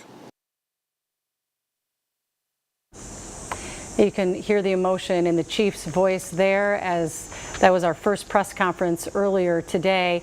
You can see now on your screen that officials are lining up to give us our next briefing with the latest information on this shooting. We understand the chief will be there. We believe the Archbishop will be in attendance as well. Earlier this morning, Mayor Fry was at the press conference and spoke, gave a he's angry and emotional statement earlier this morning. And there were also several Minneapolis council members. Representative Ilhan Omar showed up outside of Annunciation. We heard from her earlier. Senator Amy Klobuchar also we talked to earlier today. Not sure who's going to be in attendance at this press conference, but know for sure that the chief will be speaking and updating us on the investigative side. Absolutely. And he, today when he was talking about the information about what happened and relaying kind of the timeline of what happened, we did get a lot of information this morning about how this person was able to pull this off. We do assume that we are going to hear even more information. I believe I hear Mayor Jacob Fry, is that correct? Is he at the... Not yet? Okay. We do want to read a statement from you, and as soon as they start speaking, we'll bring you that press conference live, so feel free in the control room to cut me off. But we did just receive a statement from Father Zarin, who is the pastor at Annunciation, that he sent out to parish and school family, saying, "We are navigating an impossible situation together at this time. No words can capture what we have gone through, what we're going through, and what we will go through in the coming days and weeks, but we will navigate this together. This morning, a gunman began shooting into our church from the outside during Mass. You need to know that within seconds, our heroic staff moved students under the pews. Law enforcement responded quickly and evacuated all of our children and staff to safety in a matter of minutes when it was safe to do so. Tragically, we lost 2 of our beloved students before the scene was secured. A number of other children and parishioners were wounded, and they are being treated at area hospitals. Some have been treated and released. All staff are physically safe and accounted for." Again, he said all staff are physically safe and accounted for. "Please lift up these families and these children in prayer and surround them and each other with your love during this difficult time. Thank you to you, our school parents, for your patience and support in receiving your children this morning. Please continue to pray for those students who are still hospitalized. As we process and navigate this unfathomable time together, we will be in touch this weekend regarding when school will resume. Investigators and others are still on campus doing their essential work, and we expect this to continue for some time. As we work with a myriad of professional agencies, we'll send further communication." He says, "In this time of darkness, let us commit to being the light to our children, each other, and our community. We will rebuild our future with hope together." Governor Walz approaching the podium right now. Let's listen into this news conference.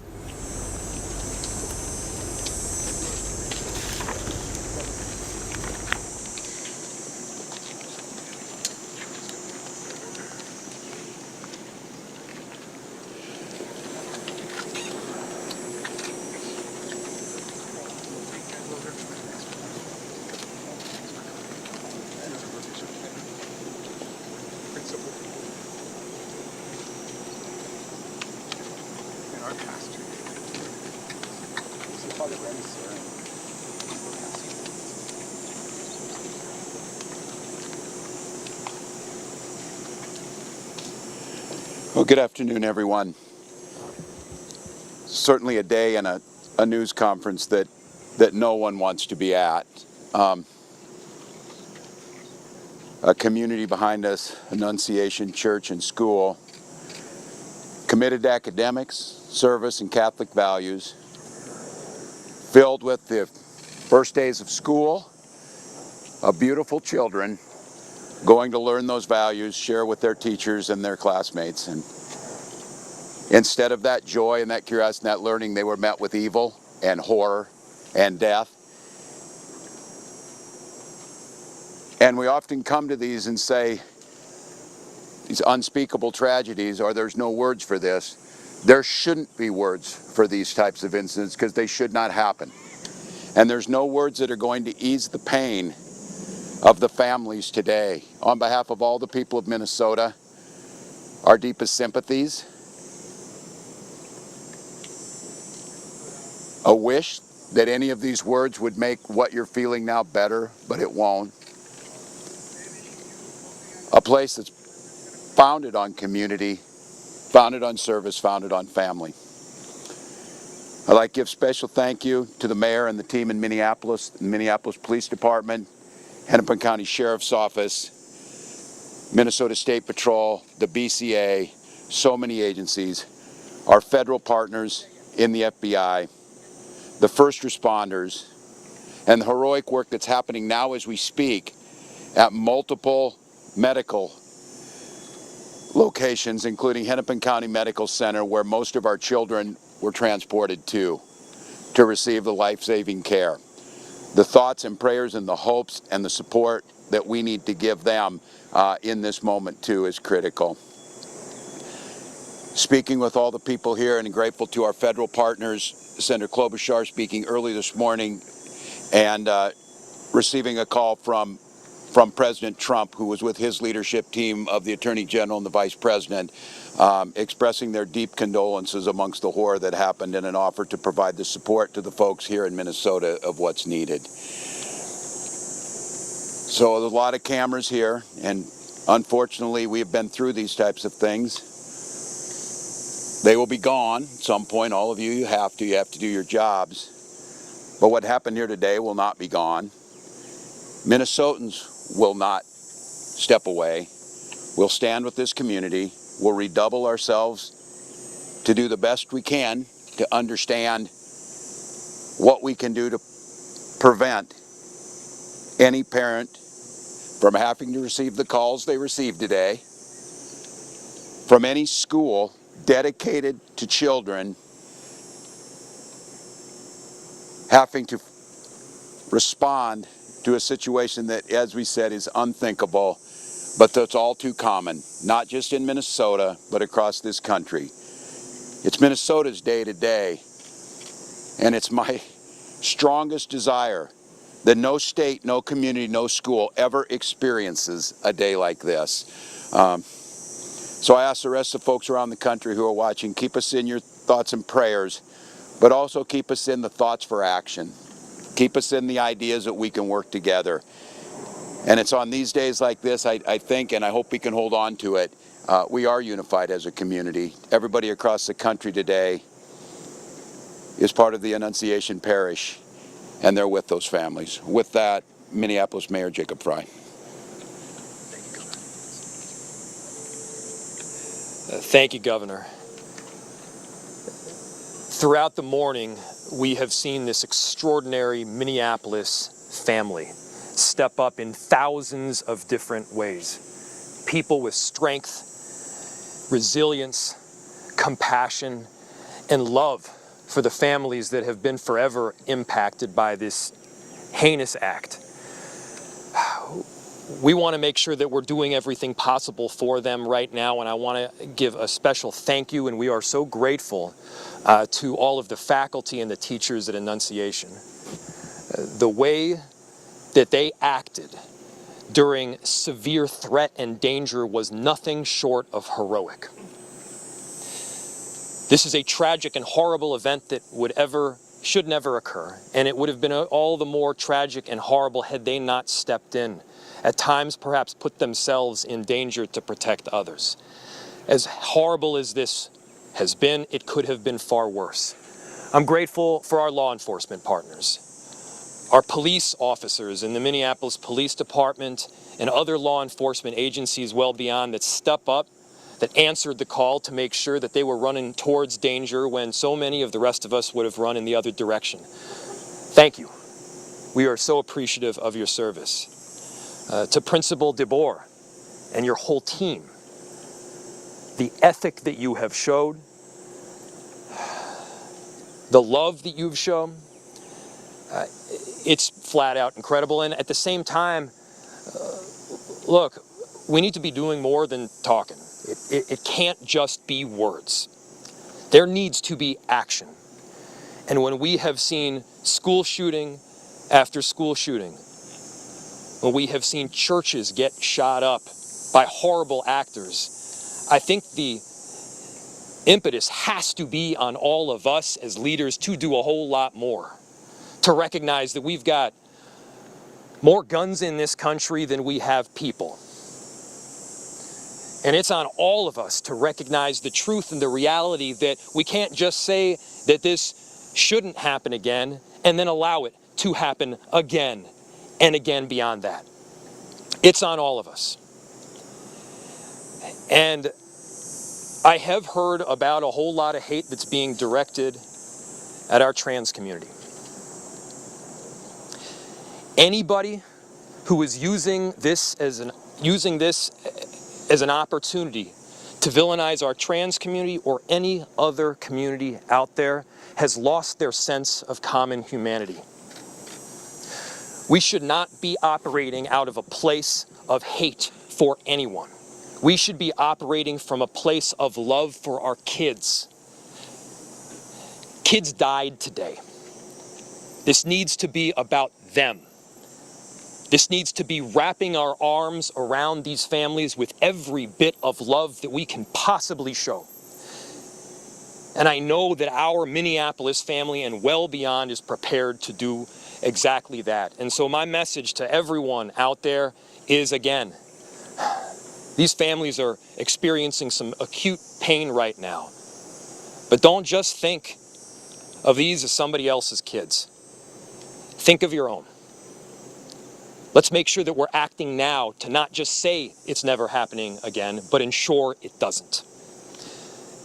Our chief of police, who's been working tirelessly throughout the day, along with, again, a number of different law enforcement agencies, investigators, federal partners, state partners.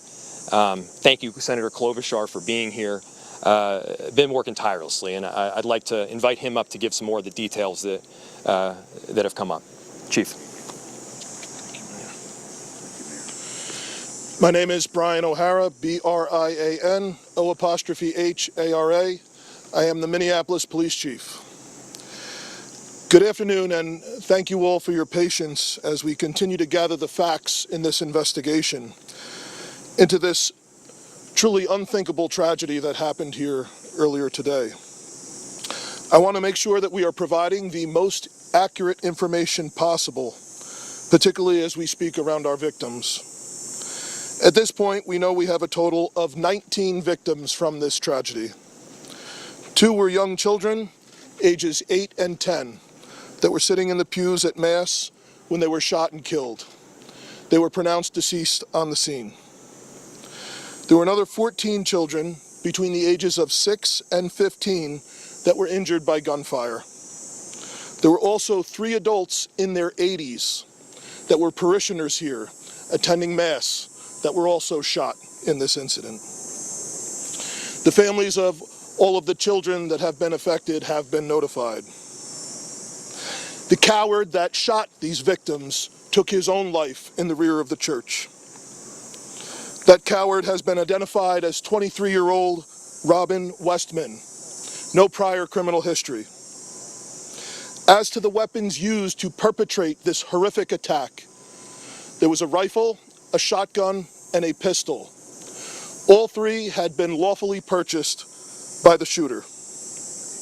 At this stage, we believe that the shooter had acted alone. There is no indication of other suspects directly involved in carrying out this attack. Our investigators are working with other agencies in the process of executing 4 search warrants. 1 is for the church itself, where this crime occurred. The other 3 are residences nearby in the metro that are related to this shooter. Additional firearms are being recovered from those 3 residential locations as we speak. We are also aware of a manifesto that the shooter had timed to be released on YouTube. This manifesto appeared to show him at the scene and included some disturbing writings. That content has since been taken down with the assistance of the FBI, and it now remains under active review by our investigators. We know this community is reeling and is in pain. I want to ensure everyone in our community, this parish, all of the families affected, and all of our residents, that all of law enforcement collectively, local law enforcement, our county, our state, and all of our federal law enforcement partners have been here, and we are all working tirelessly to uncover the full scope of what happened, to try and identify a motive why it happened, and whether there are any other further details. We will continue to share updates as the investigation progresses, and we remain committed to being as transparent as possible while protecting the integrity of this investigation. In a moment, I will take some questions that I am able to answer, but first I want to bring up the principal of Annunciation School, Matt Du Bois, as well as, after him, the Archbishop, our Archbishop Bernard Hebda. So, Principal.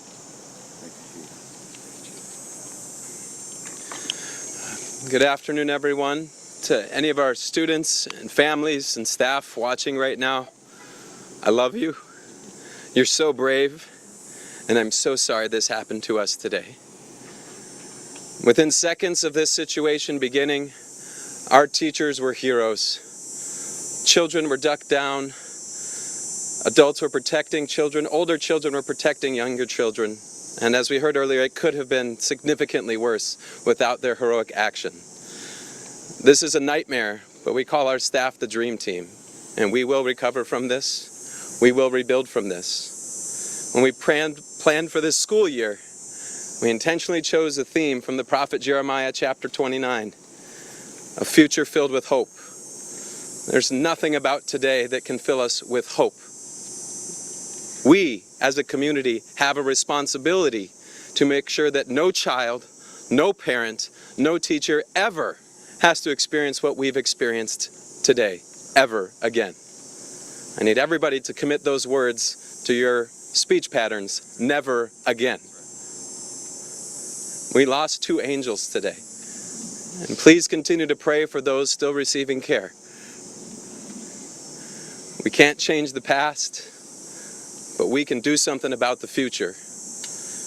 There's an African proverb that says, when you pray, move your feet. So I beg you, I ask you to please pray, but don't stop with your words. Let's make a difference and support this community, these children, these families, these teachers. Never again can we let this happen. I love you, Annunciation family. We're with you, and we will be stronger when this is done. Archbishop Hebda will be coming next. All right, you've been listening to this press conference live out of Minneapolis about this mass shooting where 2 children have died.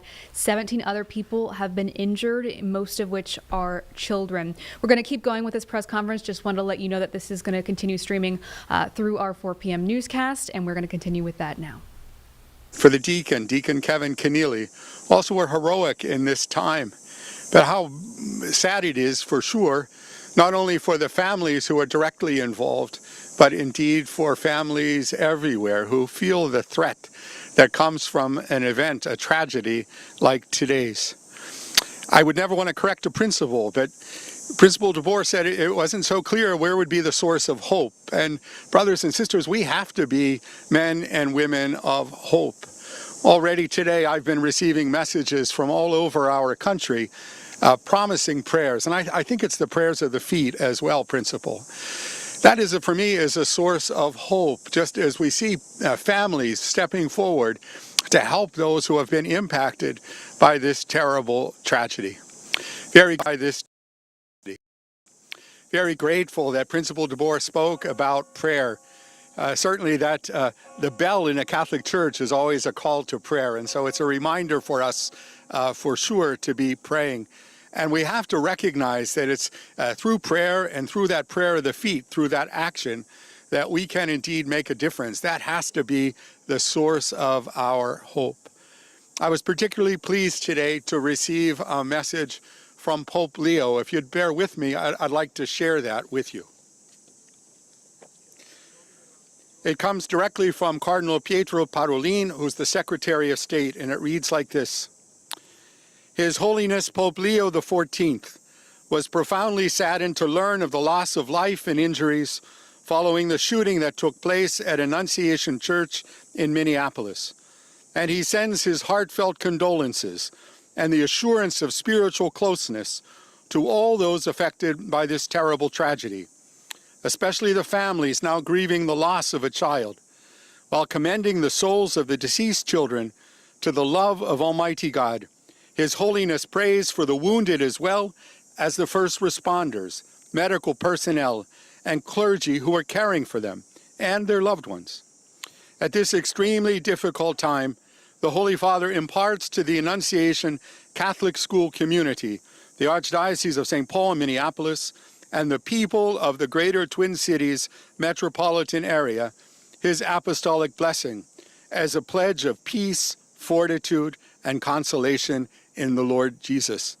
My brothers and sisters, that gives me some hope. We know that the Holy Father, Pope Leo, did his hospital training right here in Minneapolis, so he knows our community, and he's been reminding anybody visiting from Minnesota that he spent some time here. We're very grateful for his blessing, but I, like those who have spoken before, ask that you would continue to look for those ways of supporting those who have been impacted today, not only with your prayers, but also with your action. Thank you. And Chief, I now turn this back to you for your questions.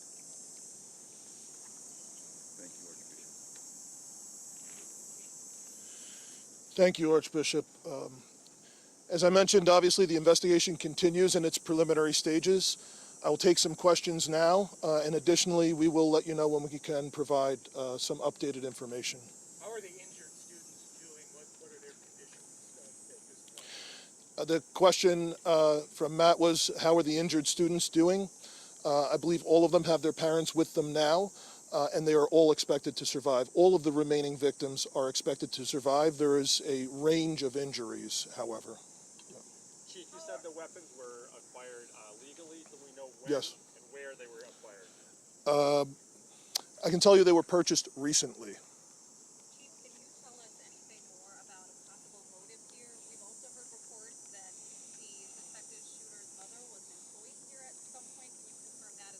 Okay. So the question was on a possible motive and a relationship to the church or to the school. I have no information to share on a motive other than saying again that there was some sort of manifesto that was timed to come out on YouTube. It's been taken down, and our investigators are going through that to try and develop a motive from that. Additionally, there are these 3 search warrants happening in residential locations, and we may very well, find more information or writings that could give some sense to that, but we don't have that now. And I cannot confirm a relationship between the suspect or his family and this church at this time, but that's obviously something we're looking very closely at. Can you confirm at this point whether it was in fact by the suspect, or you believe at this point that it is in fact from him? And second question. What was by the suspect? I'm sorry. Manifesto that you've been talking about. Yep. So the question was about the manifesto. We do believe it was by the suspect, yes. And we understand that we've seen some documents about the name change that somebody with the same name as the suspect has filed for a few years ago. Yep. Do you believe this to be the same person, that Robin Westman was in fact born with a different name at this point? And can you speak a little bit more about the identity? Yep. So the question was about the suspect, and he had a name change at some point in the past. I cannot confirm that other than confirming the identity, the name that I gave you, the age. That is the suspect. That's the person that we believe has caused this. Chief, you mentioned these videos posted on YouTube, seemingly scheduled to be posted right after the shooting. Is there anything that the suspect posted days prior, months prior, that could shed any light on their mindset? Yep. So the question was, we mentioned that the YouTube videos were scheduled to be posted. Is there anything else in social media that may shed some light into this? We do not have information on that at this time that I'm able to share. However, our investigators and our law enforcement partners are definitely looking at that. How many children and parishioners were in the church when this happened? So the question was how many children and parishioners were in the church when this happened. This was towards the beginning of Mass, so some of the children were already filed into the church and were seated. Others were coming in. I've heard estimates, but we will release a more definitive number. Chief, Minneapolis police officers have had a tough couple of days. I know we're talking about the children Yep. in this incident, but there were several shootings yesterday. Yep. How is the resourcing going for you? Are you getting help from other places now? Yep. So Sue's question was resources for Minneapolis police due to the other challenges we've had the last 24 hours. Obviously, this has been the most difficult. The dozens of officers that responded to this scene, many of them are deeply traumatized by what they saw, as are obviously all of the children, all of the staff members, Father Dennis, everyone who was at Mass this morning. So obviously that has been our number one priority, is to care for the health and wellness of the officers that responded here. Additionally, obviously, we have responded to other challenging situations and other acts of violence. I can say, in regard to the shooting that happened outside of the high school yesterday, we have arrested 2 people for assisting in that shooting. We have not gotten the shooter yet, but we believe we have 2 people under arrest that were present with the shooter when that happened, and we're making significant progress. There was an additional arrest at a homicide last night that happened on the 2700 block of 3rd Avenue South. That person has not been booked specifically for being responsible for that murder, but we believe that is the person who caused that. So, no, unfortunately not. Yep. A lot of the politicians here, the principal and others have said that this can never happen again. I'm just wondering if you have a suggestion for where we start to make sure it doesn't ever happen again. Yeah, so the question was, where do we start to make sure this doesn't happen again? I don't have an answer for that at this time. Chief, we understand from the federals that there is an idea that this may be investigated, maybe it already is, I'm not sure my information, as a hate crime against Catholics. I'm asking you, perhaps, Archbishop, is this a line of investigation that you have open to comment on that? So the question is this an investigation into a hate crime against Catholics? We don't have a motive at this time. Obviously, we're open to any possibilities at all, but we don't have a motive or anything to suggest that. Do you know if there is any more safety, any more protective measures that are implemented at other Catholic schools throughout the Twin Cities or churches? I'm sure there are masses going around right now this afternoon. Yeah. It's just a week out from, or a few days before the start of school. Yeah.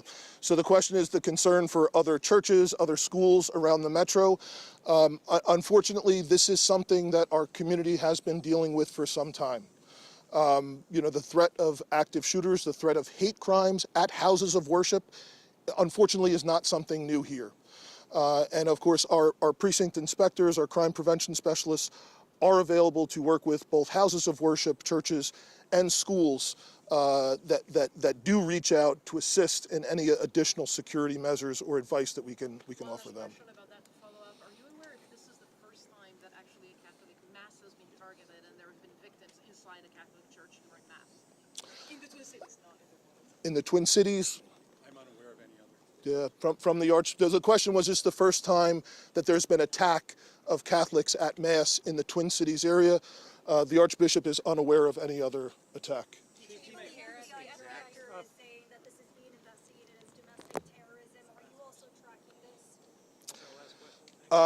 The question was, is it being investigated by the FBI?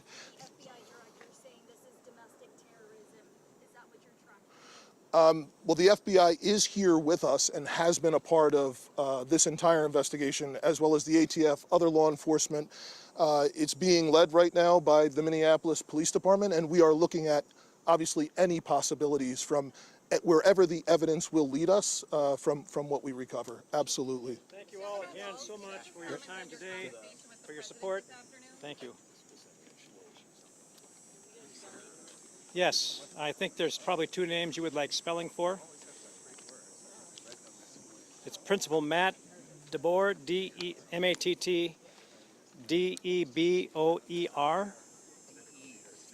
David Edward Boy. We've just been listening in on the press conference led by Minneapolis Chief of Police Brian O'Hara, updating us on the investigation. A couple highlights that we just learned that we were thrilled to hear, that all of the people that were transported to HCMC, we know many of them were children. He said the parents are with the children now at HCMC and they are all expected to survive.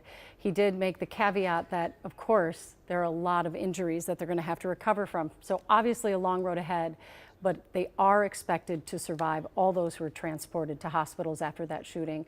Of course, we did learn that the 8-year-old and 10-year-old who were shot in their pew did die at the scene, but those who were transported are expected to survive. That was the bit of information that I was so thankful to hear. But we did actually learn a lot of information, not only about the suspect, but about the investigation. And there's a lot of stuff that he still can't tell us. But just to recap the information, we do know there were 19 victims. The 2 that were killed were 8 and 10, as Julie just mentioned. 14 children, ages 6 to 15, 3 adults in their 80s. A lot of times, I'm sure you know, grandparents love to go to Mass with their kiddos. We don't know if they were related to anybody there, but or maybe just members of the parish. But 3 adults in their 80s.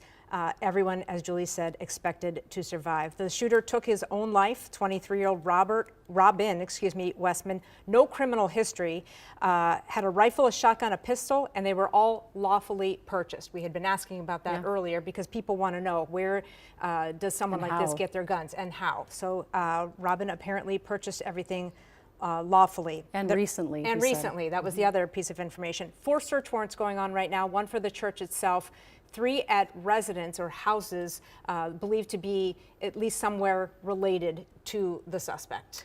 And we do know our Heidi Wigdahl was on scene at an apartment in Lindale that's connected to the suspect and did see officers removing handguns and other weaponry from that apartment. And the chief did refer to that as well, saying they are recovering additional firearms while executing those other search warrants. He did say, too, that Robin Westman had no priors and graduated from Holy Angels High School. And I thought it was moving to hear from the principal of the school, Principal DeBoer, who was clearly emotional, was really speaking to his family, the school family and the church family, saying we lost 2 angels today. And he cited an African proverb that I hadn't heard before, but it really moved me because I think a lot of people are trying to articulate this. While prayers are welcome, action is needed. And the African proverb he cited was, when you pray, move your feet. Thought that was a moving moment from him. And he said, this is a nightmare, but we call our teachers a dream team. And he did say that they were heroes. He saw adults protecting children, and he also saw older students protecting the younger students. Lou Raguse talked to a 10-year-old who spoke to that as well, that some of those older students were trying to protect the littler kids that were attending Mass. And we know it's a K-8 school. It was an all-school Mass, the celebratory Mass welcoming the kids back, and also a regular Mass. So those 3 80-year-olds, the chief said, were parishioners who were attending Mass that morning as well, in what we assumed was a pretty packed service this morning. Our AJ Legault has been digging into the background of the accused shooter, Robin Westman, and joins us now with some new information that he's learned. AJ? Well, Julie, as you were hearing from Chief O'Hara, was talking about what is still under investigation, and he also talked about this manifesto, and we were bringing it up earlier, that it appeared to have been posted after the shootings happened, and Chief O'Hara confirmed that that was the case, that it was scheduled to post. You know, you're looking at one of the photos that we actually can show you on TV at this point. That's a hand-drawn sketch of the church. And what we've been trying to decode it, if you will. It's this hodgepodge of Russian and English that's in there. One of the things we're really taking away is that he had been planning this for some time. There are references to visiting the school or visiting the church and realizing that the handles on the doors were too far apart to use handcuffs to barricade people in. And earlier in the day, Chief O'Hara had mentioned in one of his press conferences that they found a piece of 2x4 there. Well, the manifesto, as we've been translating and decoding it, talks about going and purchasing wood to trap people in the school, to give the shooter more time to do this horrible thing that he wanted to do. As we've been talking a lot about this manifesto and the language that's in there, and it really seems to be all over the place. It doesn't give any sort of a clear motive or just even rational thoughts or processing. As we talked about earlier, some of it makes derogatory references towards President Trump, and then this individual is making, horrible racist comments and using racist language about people that he's seeing in the store where he's purchasing the supplies that he used, that he was, getting for, what he labeled as a mission. I got a text a short time ago, and I think we have a graphic we can pull up. It's from, it's a statement from a mother whose son was shot. This is from Danielle Gunter. She's the mother of an 8th grade boy who was shot this morning at Annunciation. One of the 14 kids that was injured, but has survived, thankfully. And the statement says, "Our son was shot at school today inside a church, praying with his classmates. Our hearts are shattered not only for him, but for everyone who was harmed. We grieve and we pray for the others who were shot, for their families, and for those who lost loved ones. And for the first responders who raced into danger for others. For us, we thank them all." Our son shared with us that an MPD officer, quote, really helped him. He said the officer rendered aid, hugged him, reassured him, and prayed with him before getting into the ambulance. We ask for leaders to place armed security at schools to prevent another tragedy like this. There is no higher calling than keeping kids safe, and it starts with protecting them from evil in this world. We feel the pain, the anger, the confusion, and the searing reality that our lives will never be the same, yet we still have our child. Unlike others, we're blessed to hold on to him. We will help him rebuild his life, his trust, and his confidence. We don't want others to ever feel the same. And we pray that everyone touched by this tragedy can find the strength to begin rebuilding too. That was from Danielle Gunter, the mother of an 8th grade boy who was shot this morning, one of 14 children who was shot and has survived. But we're just continuing to learn more and more, Julie.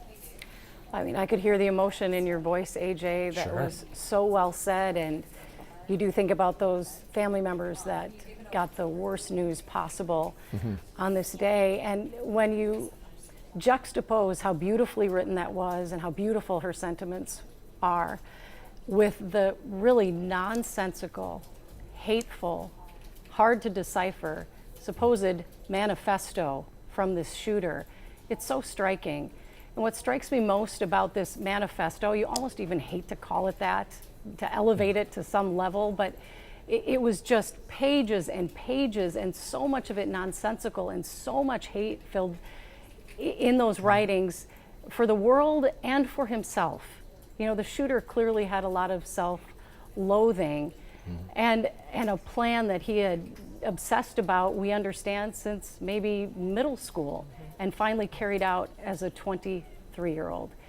I don't even know what to say, AJ. I don't even know if there's a question in there, but man, yeah, we have strikes been me. hearing from folks who knew this individual back when they were at the school and have expressed, that she had been dealing with mental health issues for quite some time, and that was known. And you talked about the self-loathing, like it is. The writings are just filled with it. They're nonsensical, frankly. They don't really give the answer why. Everybody wants to know why, and as we go through this, we're not seeing a why. Well, AJ, I thought I understood the chief to say that one of the videos that was posted to YouTube showed the shooter at Annunciation Church. Did I hear that correctly? And have you seen that? if it in fact exists? There are a number of videos we've been going through, and we do know that the shooter paid a visit to the church within the last couple of days. I'm looking down at my notes here, and on August 20th, in one of the last entries, Robin wrote about visiting the church and plans to carry out the act, saying that during the visit, the teachers appeared to be in a training in the basement, and Robin was speculating, discussing how they're probably getting active shooter training, and I'm sure they won't be expecting an attack in the very first week. AJ, is it unusual that we don't know much more about this suspect? We don't know if they had a job, if they had gone to college. We don't know if any of the rantings or ravings or obsession over school shootings back when they were a child was ever addressed by law enforcement. Is it unusual that we don't have more information on this person at this point? I think we still are. I mean, this happened around 8:30 this morning, so even though it feels like, so much time has passed, in some ways we continue to learn new information. We're really only hours into this investigation, and most of what we're learning comes from this, manifesto, as the chief called it. It's, almost like a series of diaries that was scheduled to be posted on YouTube. Without that, we would know even less about this individual. I covered the shooting in Virginia Tech quite a few years ago, and in that case, some of this same sort of information actually was physically mailed, to newsrooms, and it took longer for this sort of information to come out. So I think we're learning a lot of information really fast. Law enforcement is it's 3:20. They're 6 hours into their investigation total. So it is going to be days and weeks before we have, more full answers. Well, AJ, the chief was asked if the shooter had any connection to Annunciation, and he said he was unable to confirm it. But I know I've had sources, and I understand you as well, that say he went to that school at least for 1 year and possibly graduated from Holy Angels, but had gone to that school and St. Thomas, several other schools after that, and that his mother actually worked either at the school or the church, I'm not clear, for several years. Yeah, we've seen even on social media posts from the church that this individual's mother had worked there at some time. It looks like she retired in 2021, so there is a family connection to this parish, this school, this church, and as you said, we've seen indications that that Robin had attended at least for a year back in, I believe, 8th grade. All right, AJ, we appreciate it. We know you have lots of work to continue to do, and I know in this age where we want information immediately that there is going to be some time that it takes to find those facts out. So we appreciate you and for coming in to especially read the statement from the family, which was just so heartfelt. Julie and I, we were watching the news conference, and so many people spoke, but I think for us the principle was so profound, and I do believe if you missed it, we want to share some of that with you so that you can hear the emotion and just how hard this has hit this community. Within seconds of this situation beginning, our teachers were heroes. Children were ducked down.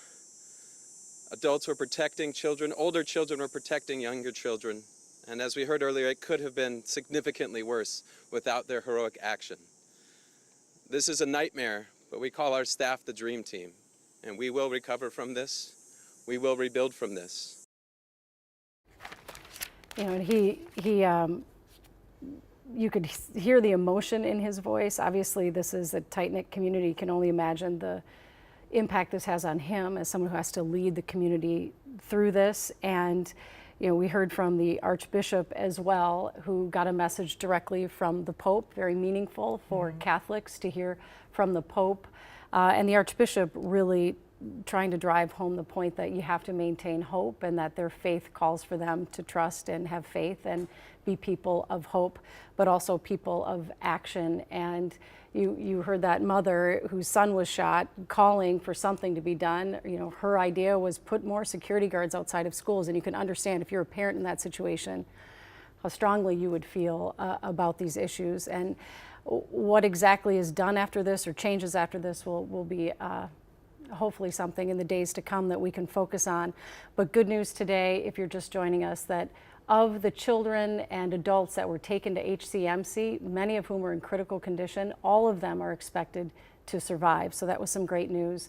Throughout the day, too, people have been asking me on social media, I've seen the question come up, was this related at all to that mass shooting we had just yesterday afternoon in South Minneapolis outside the AutoZone, where 6 people were shot on a sidewalk?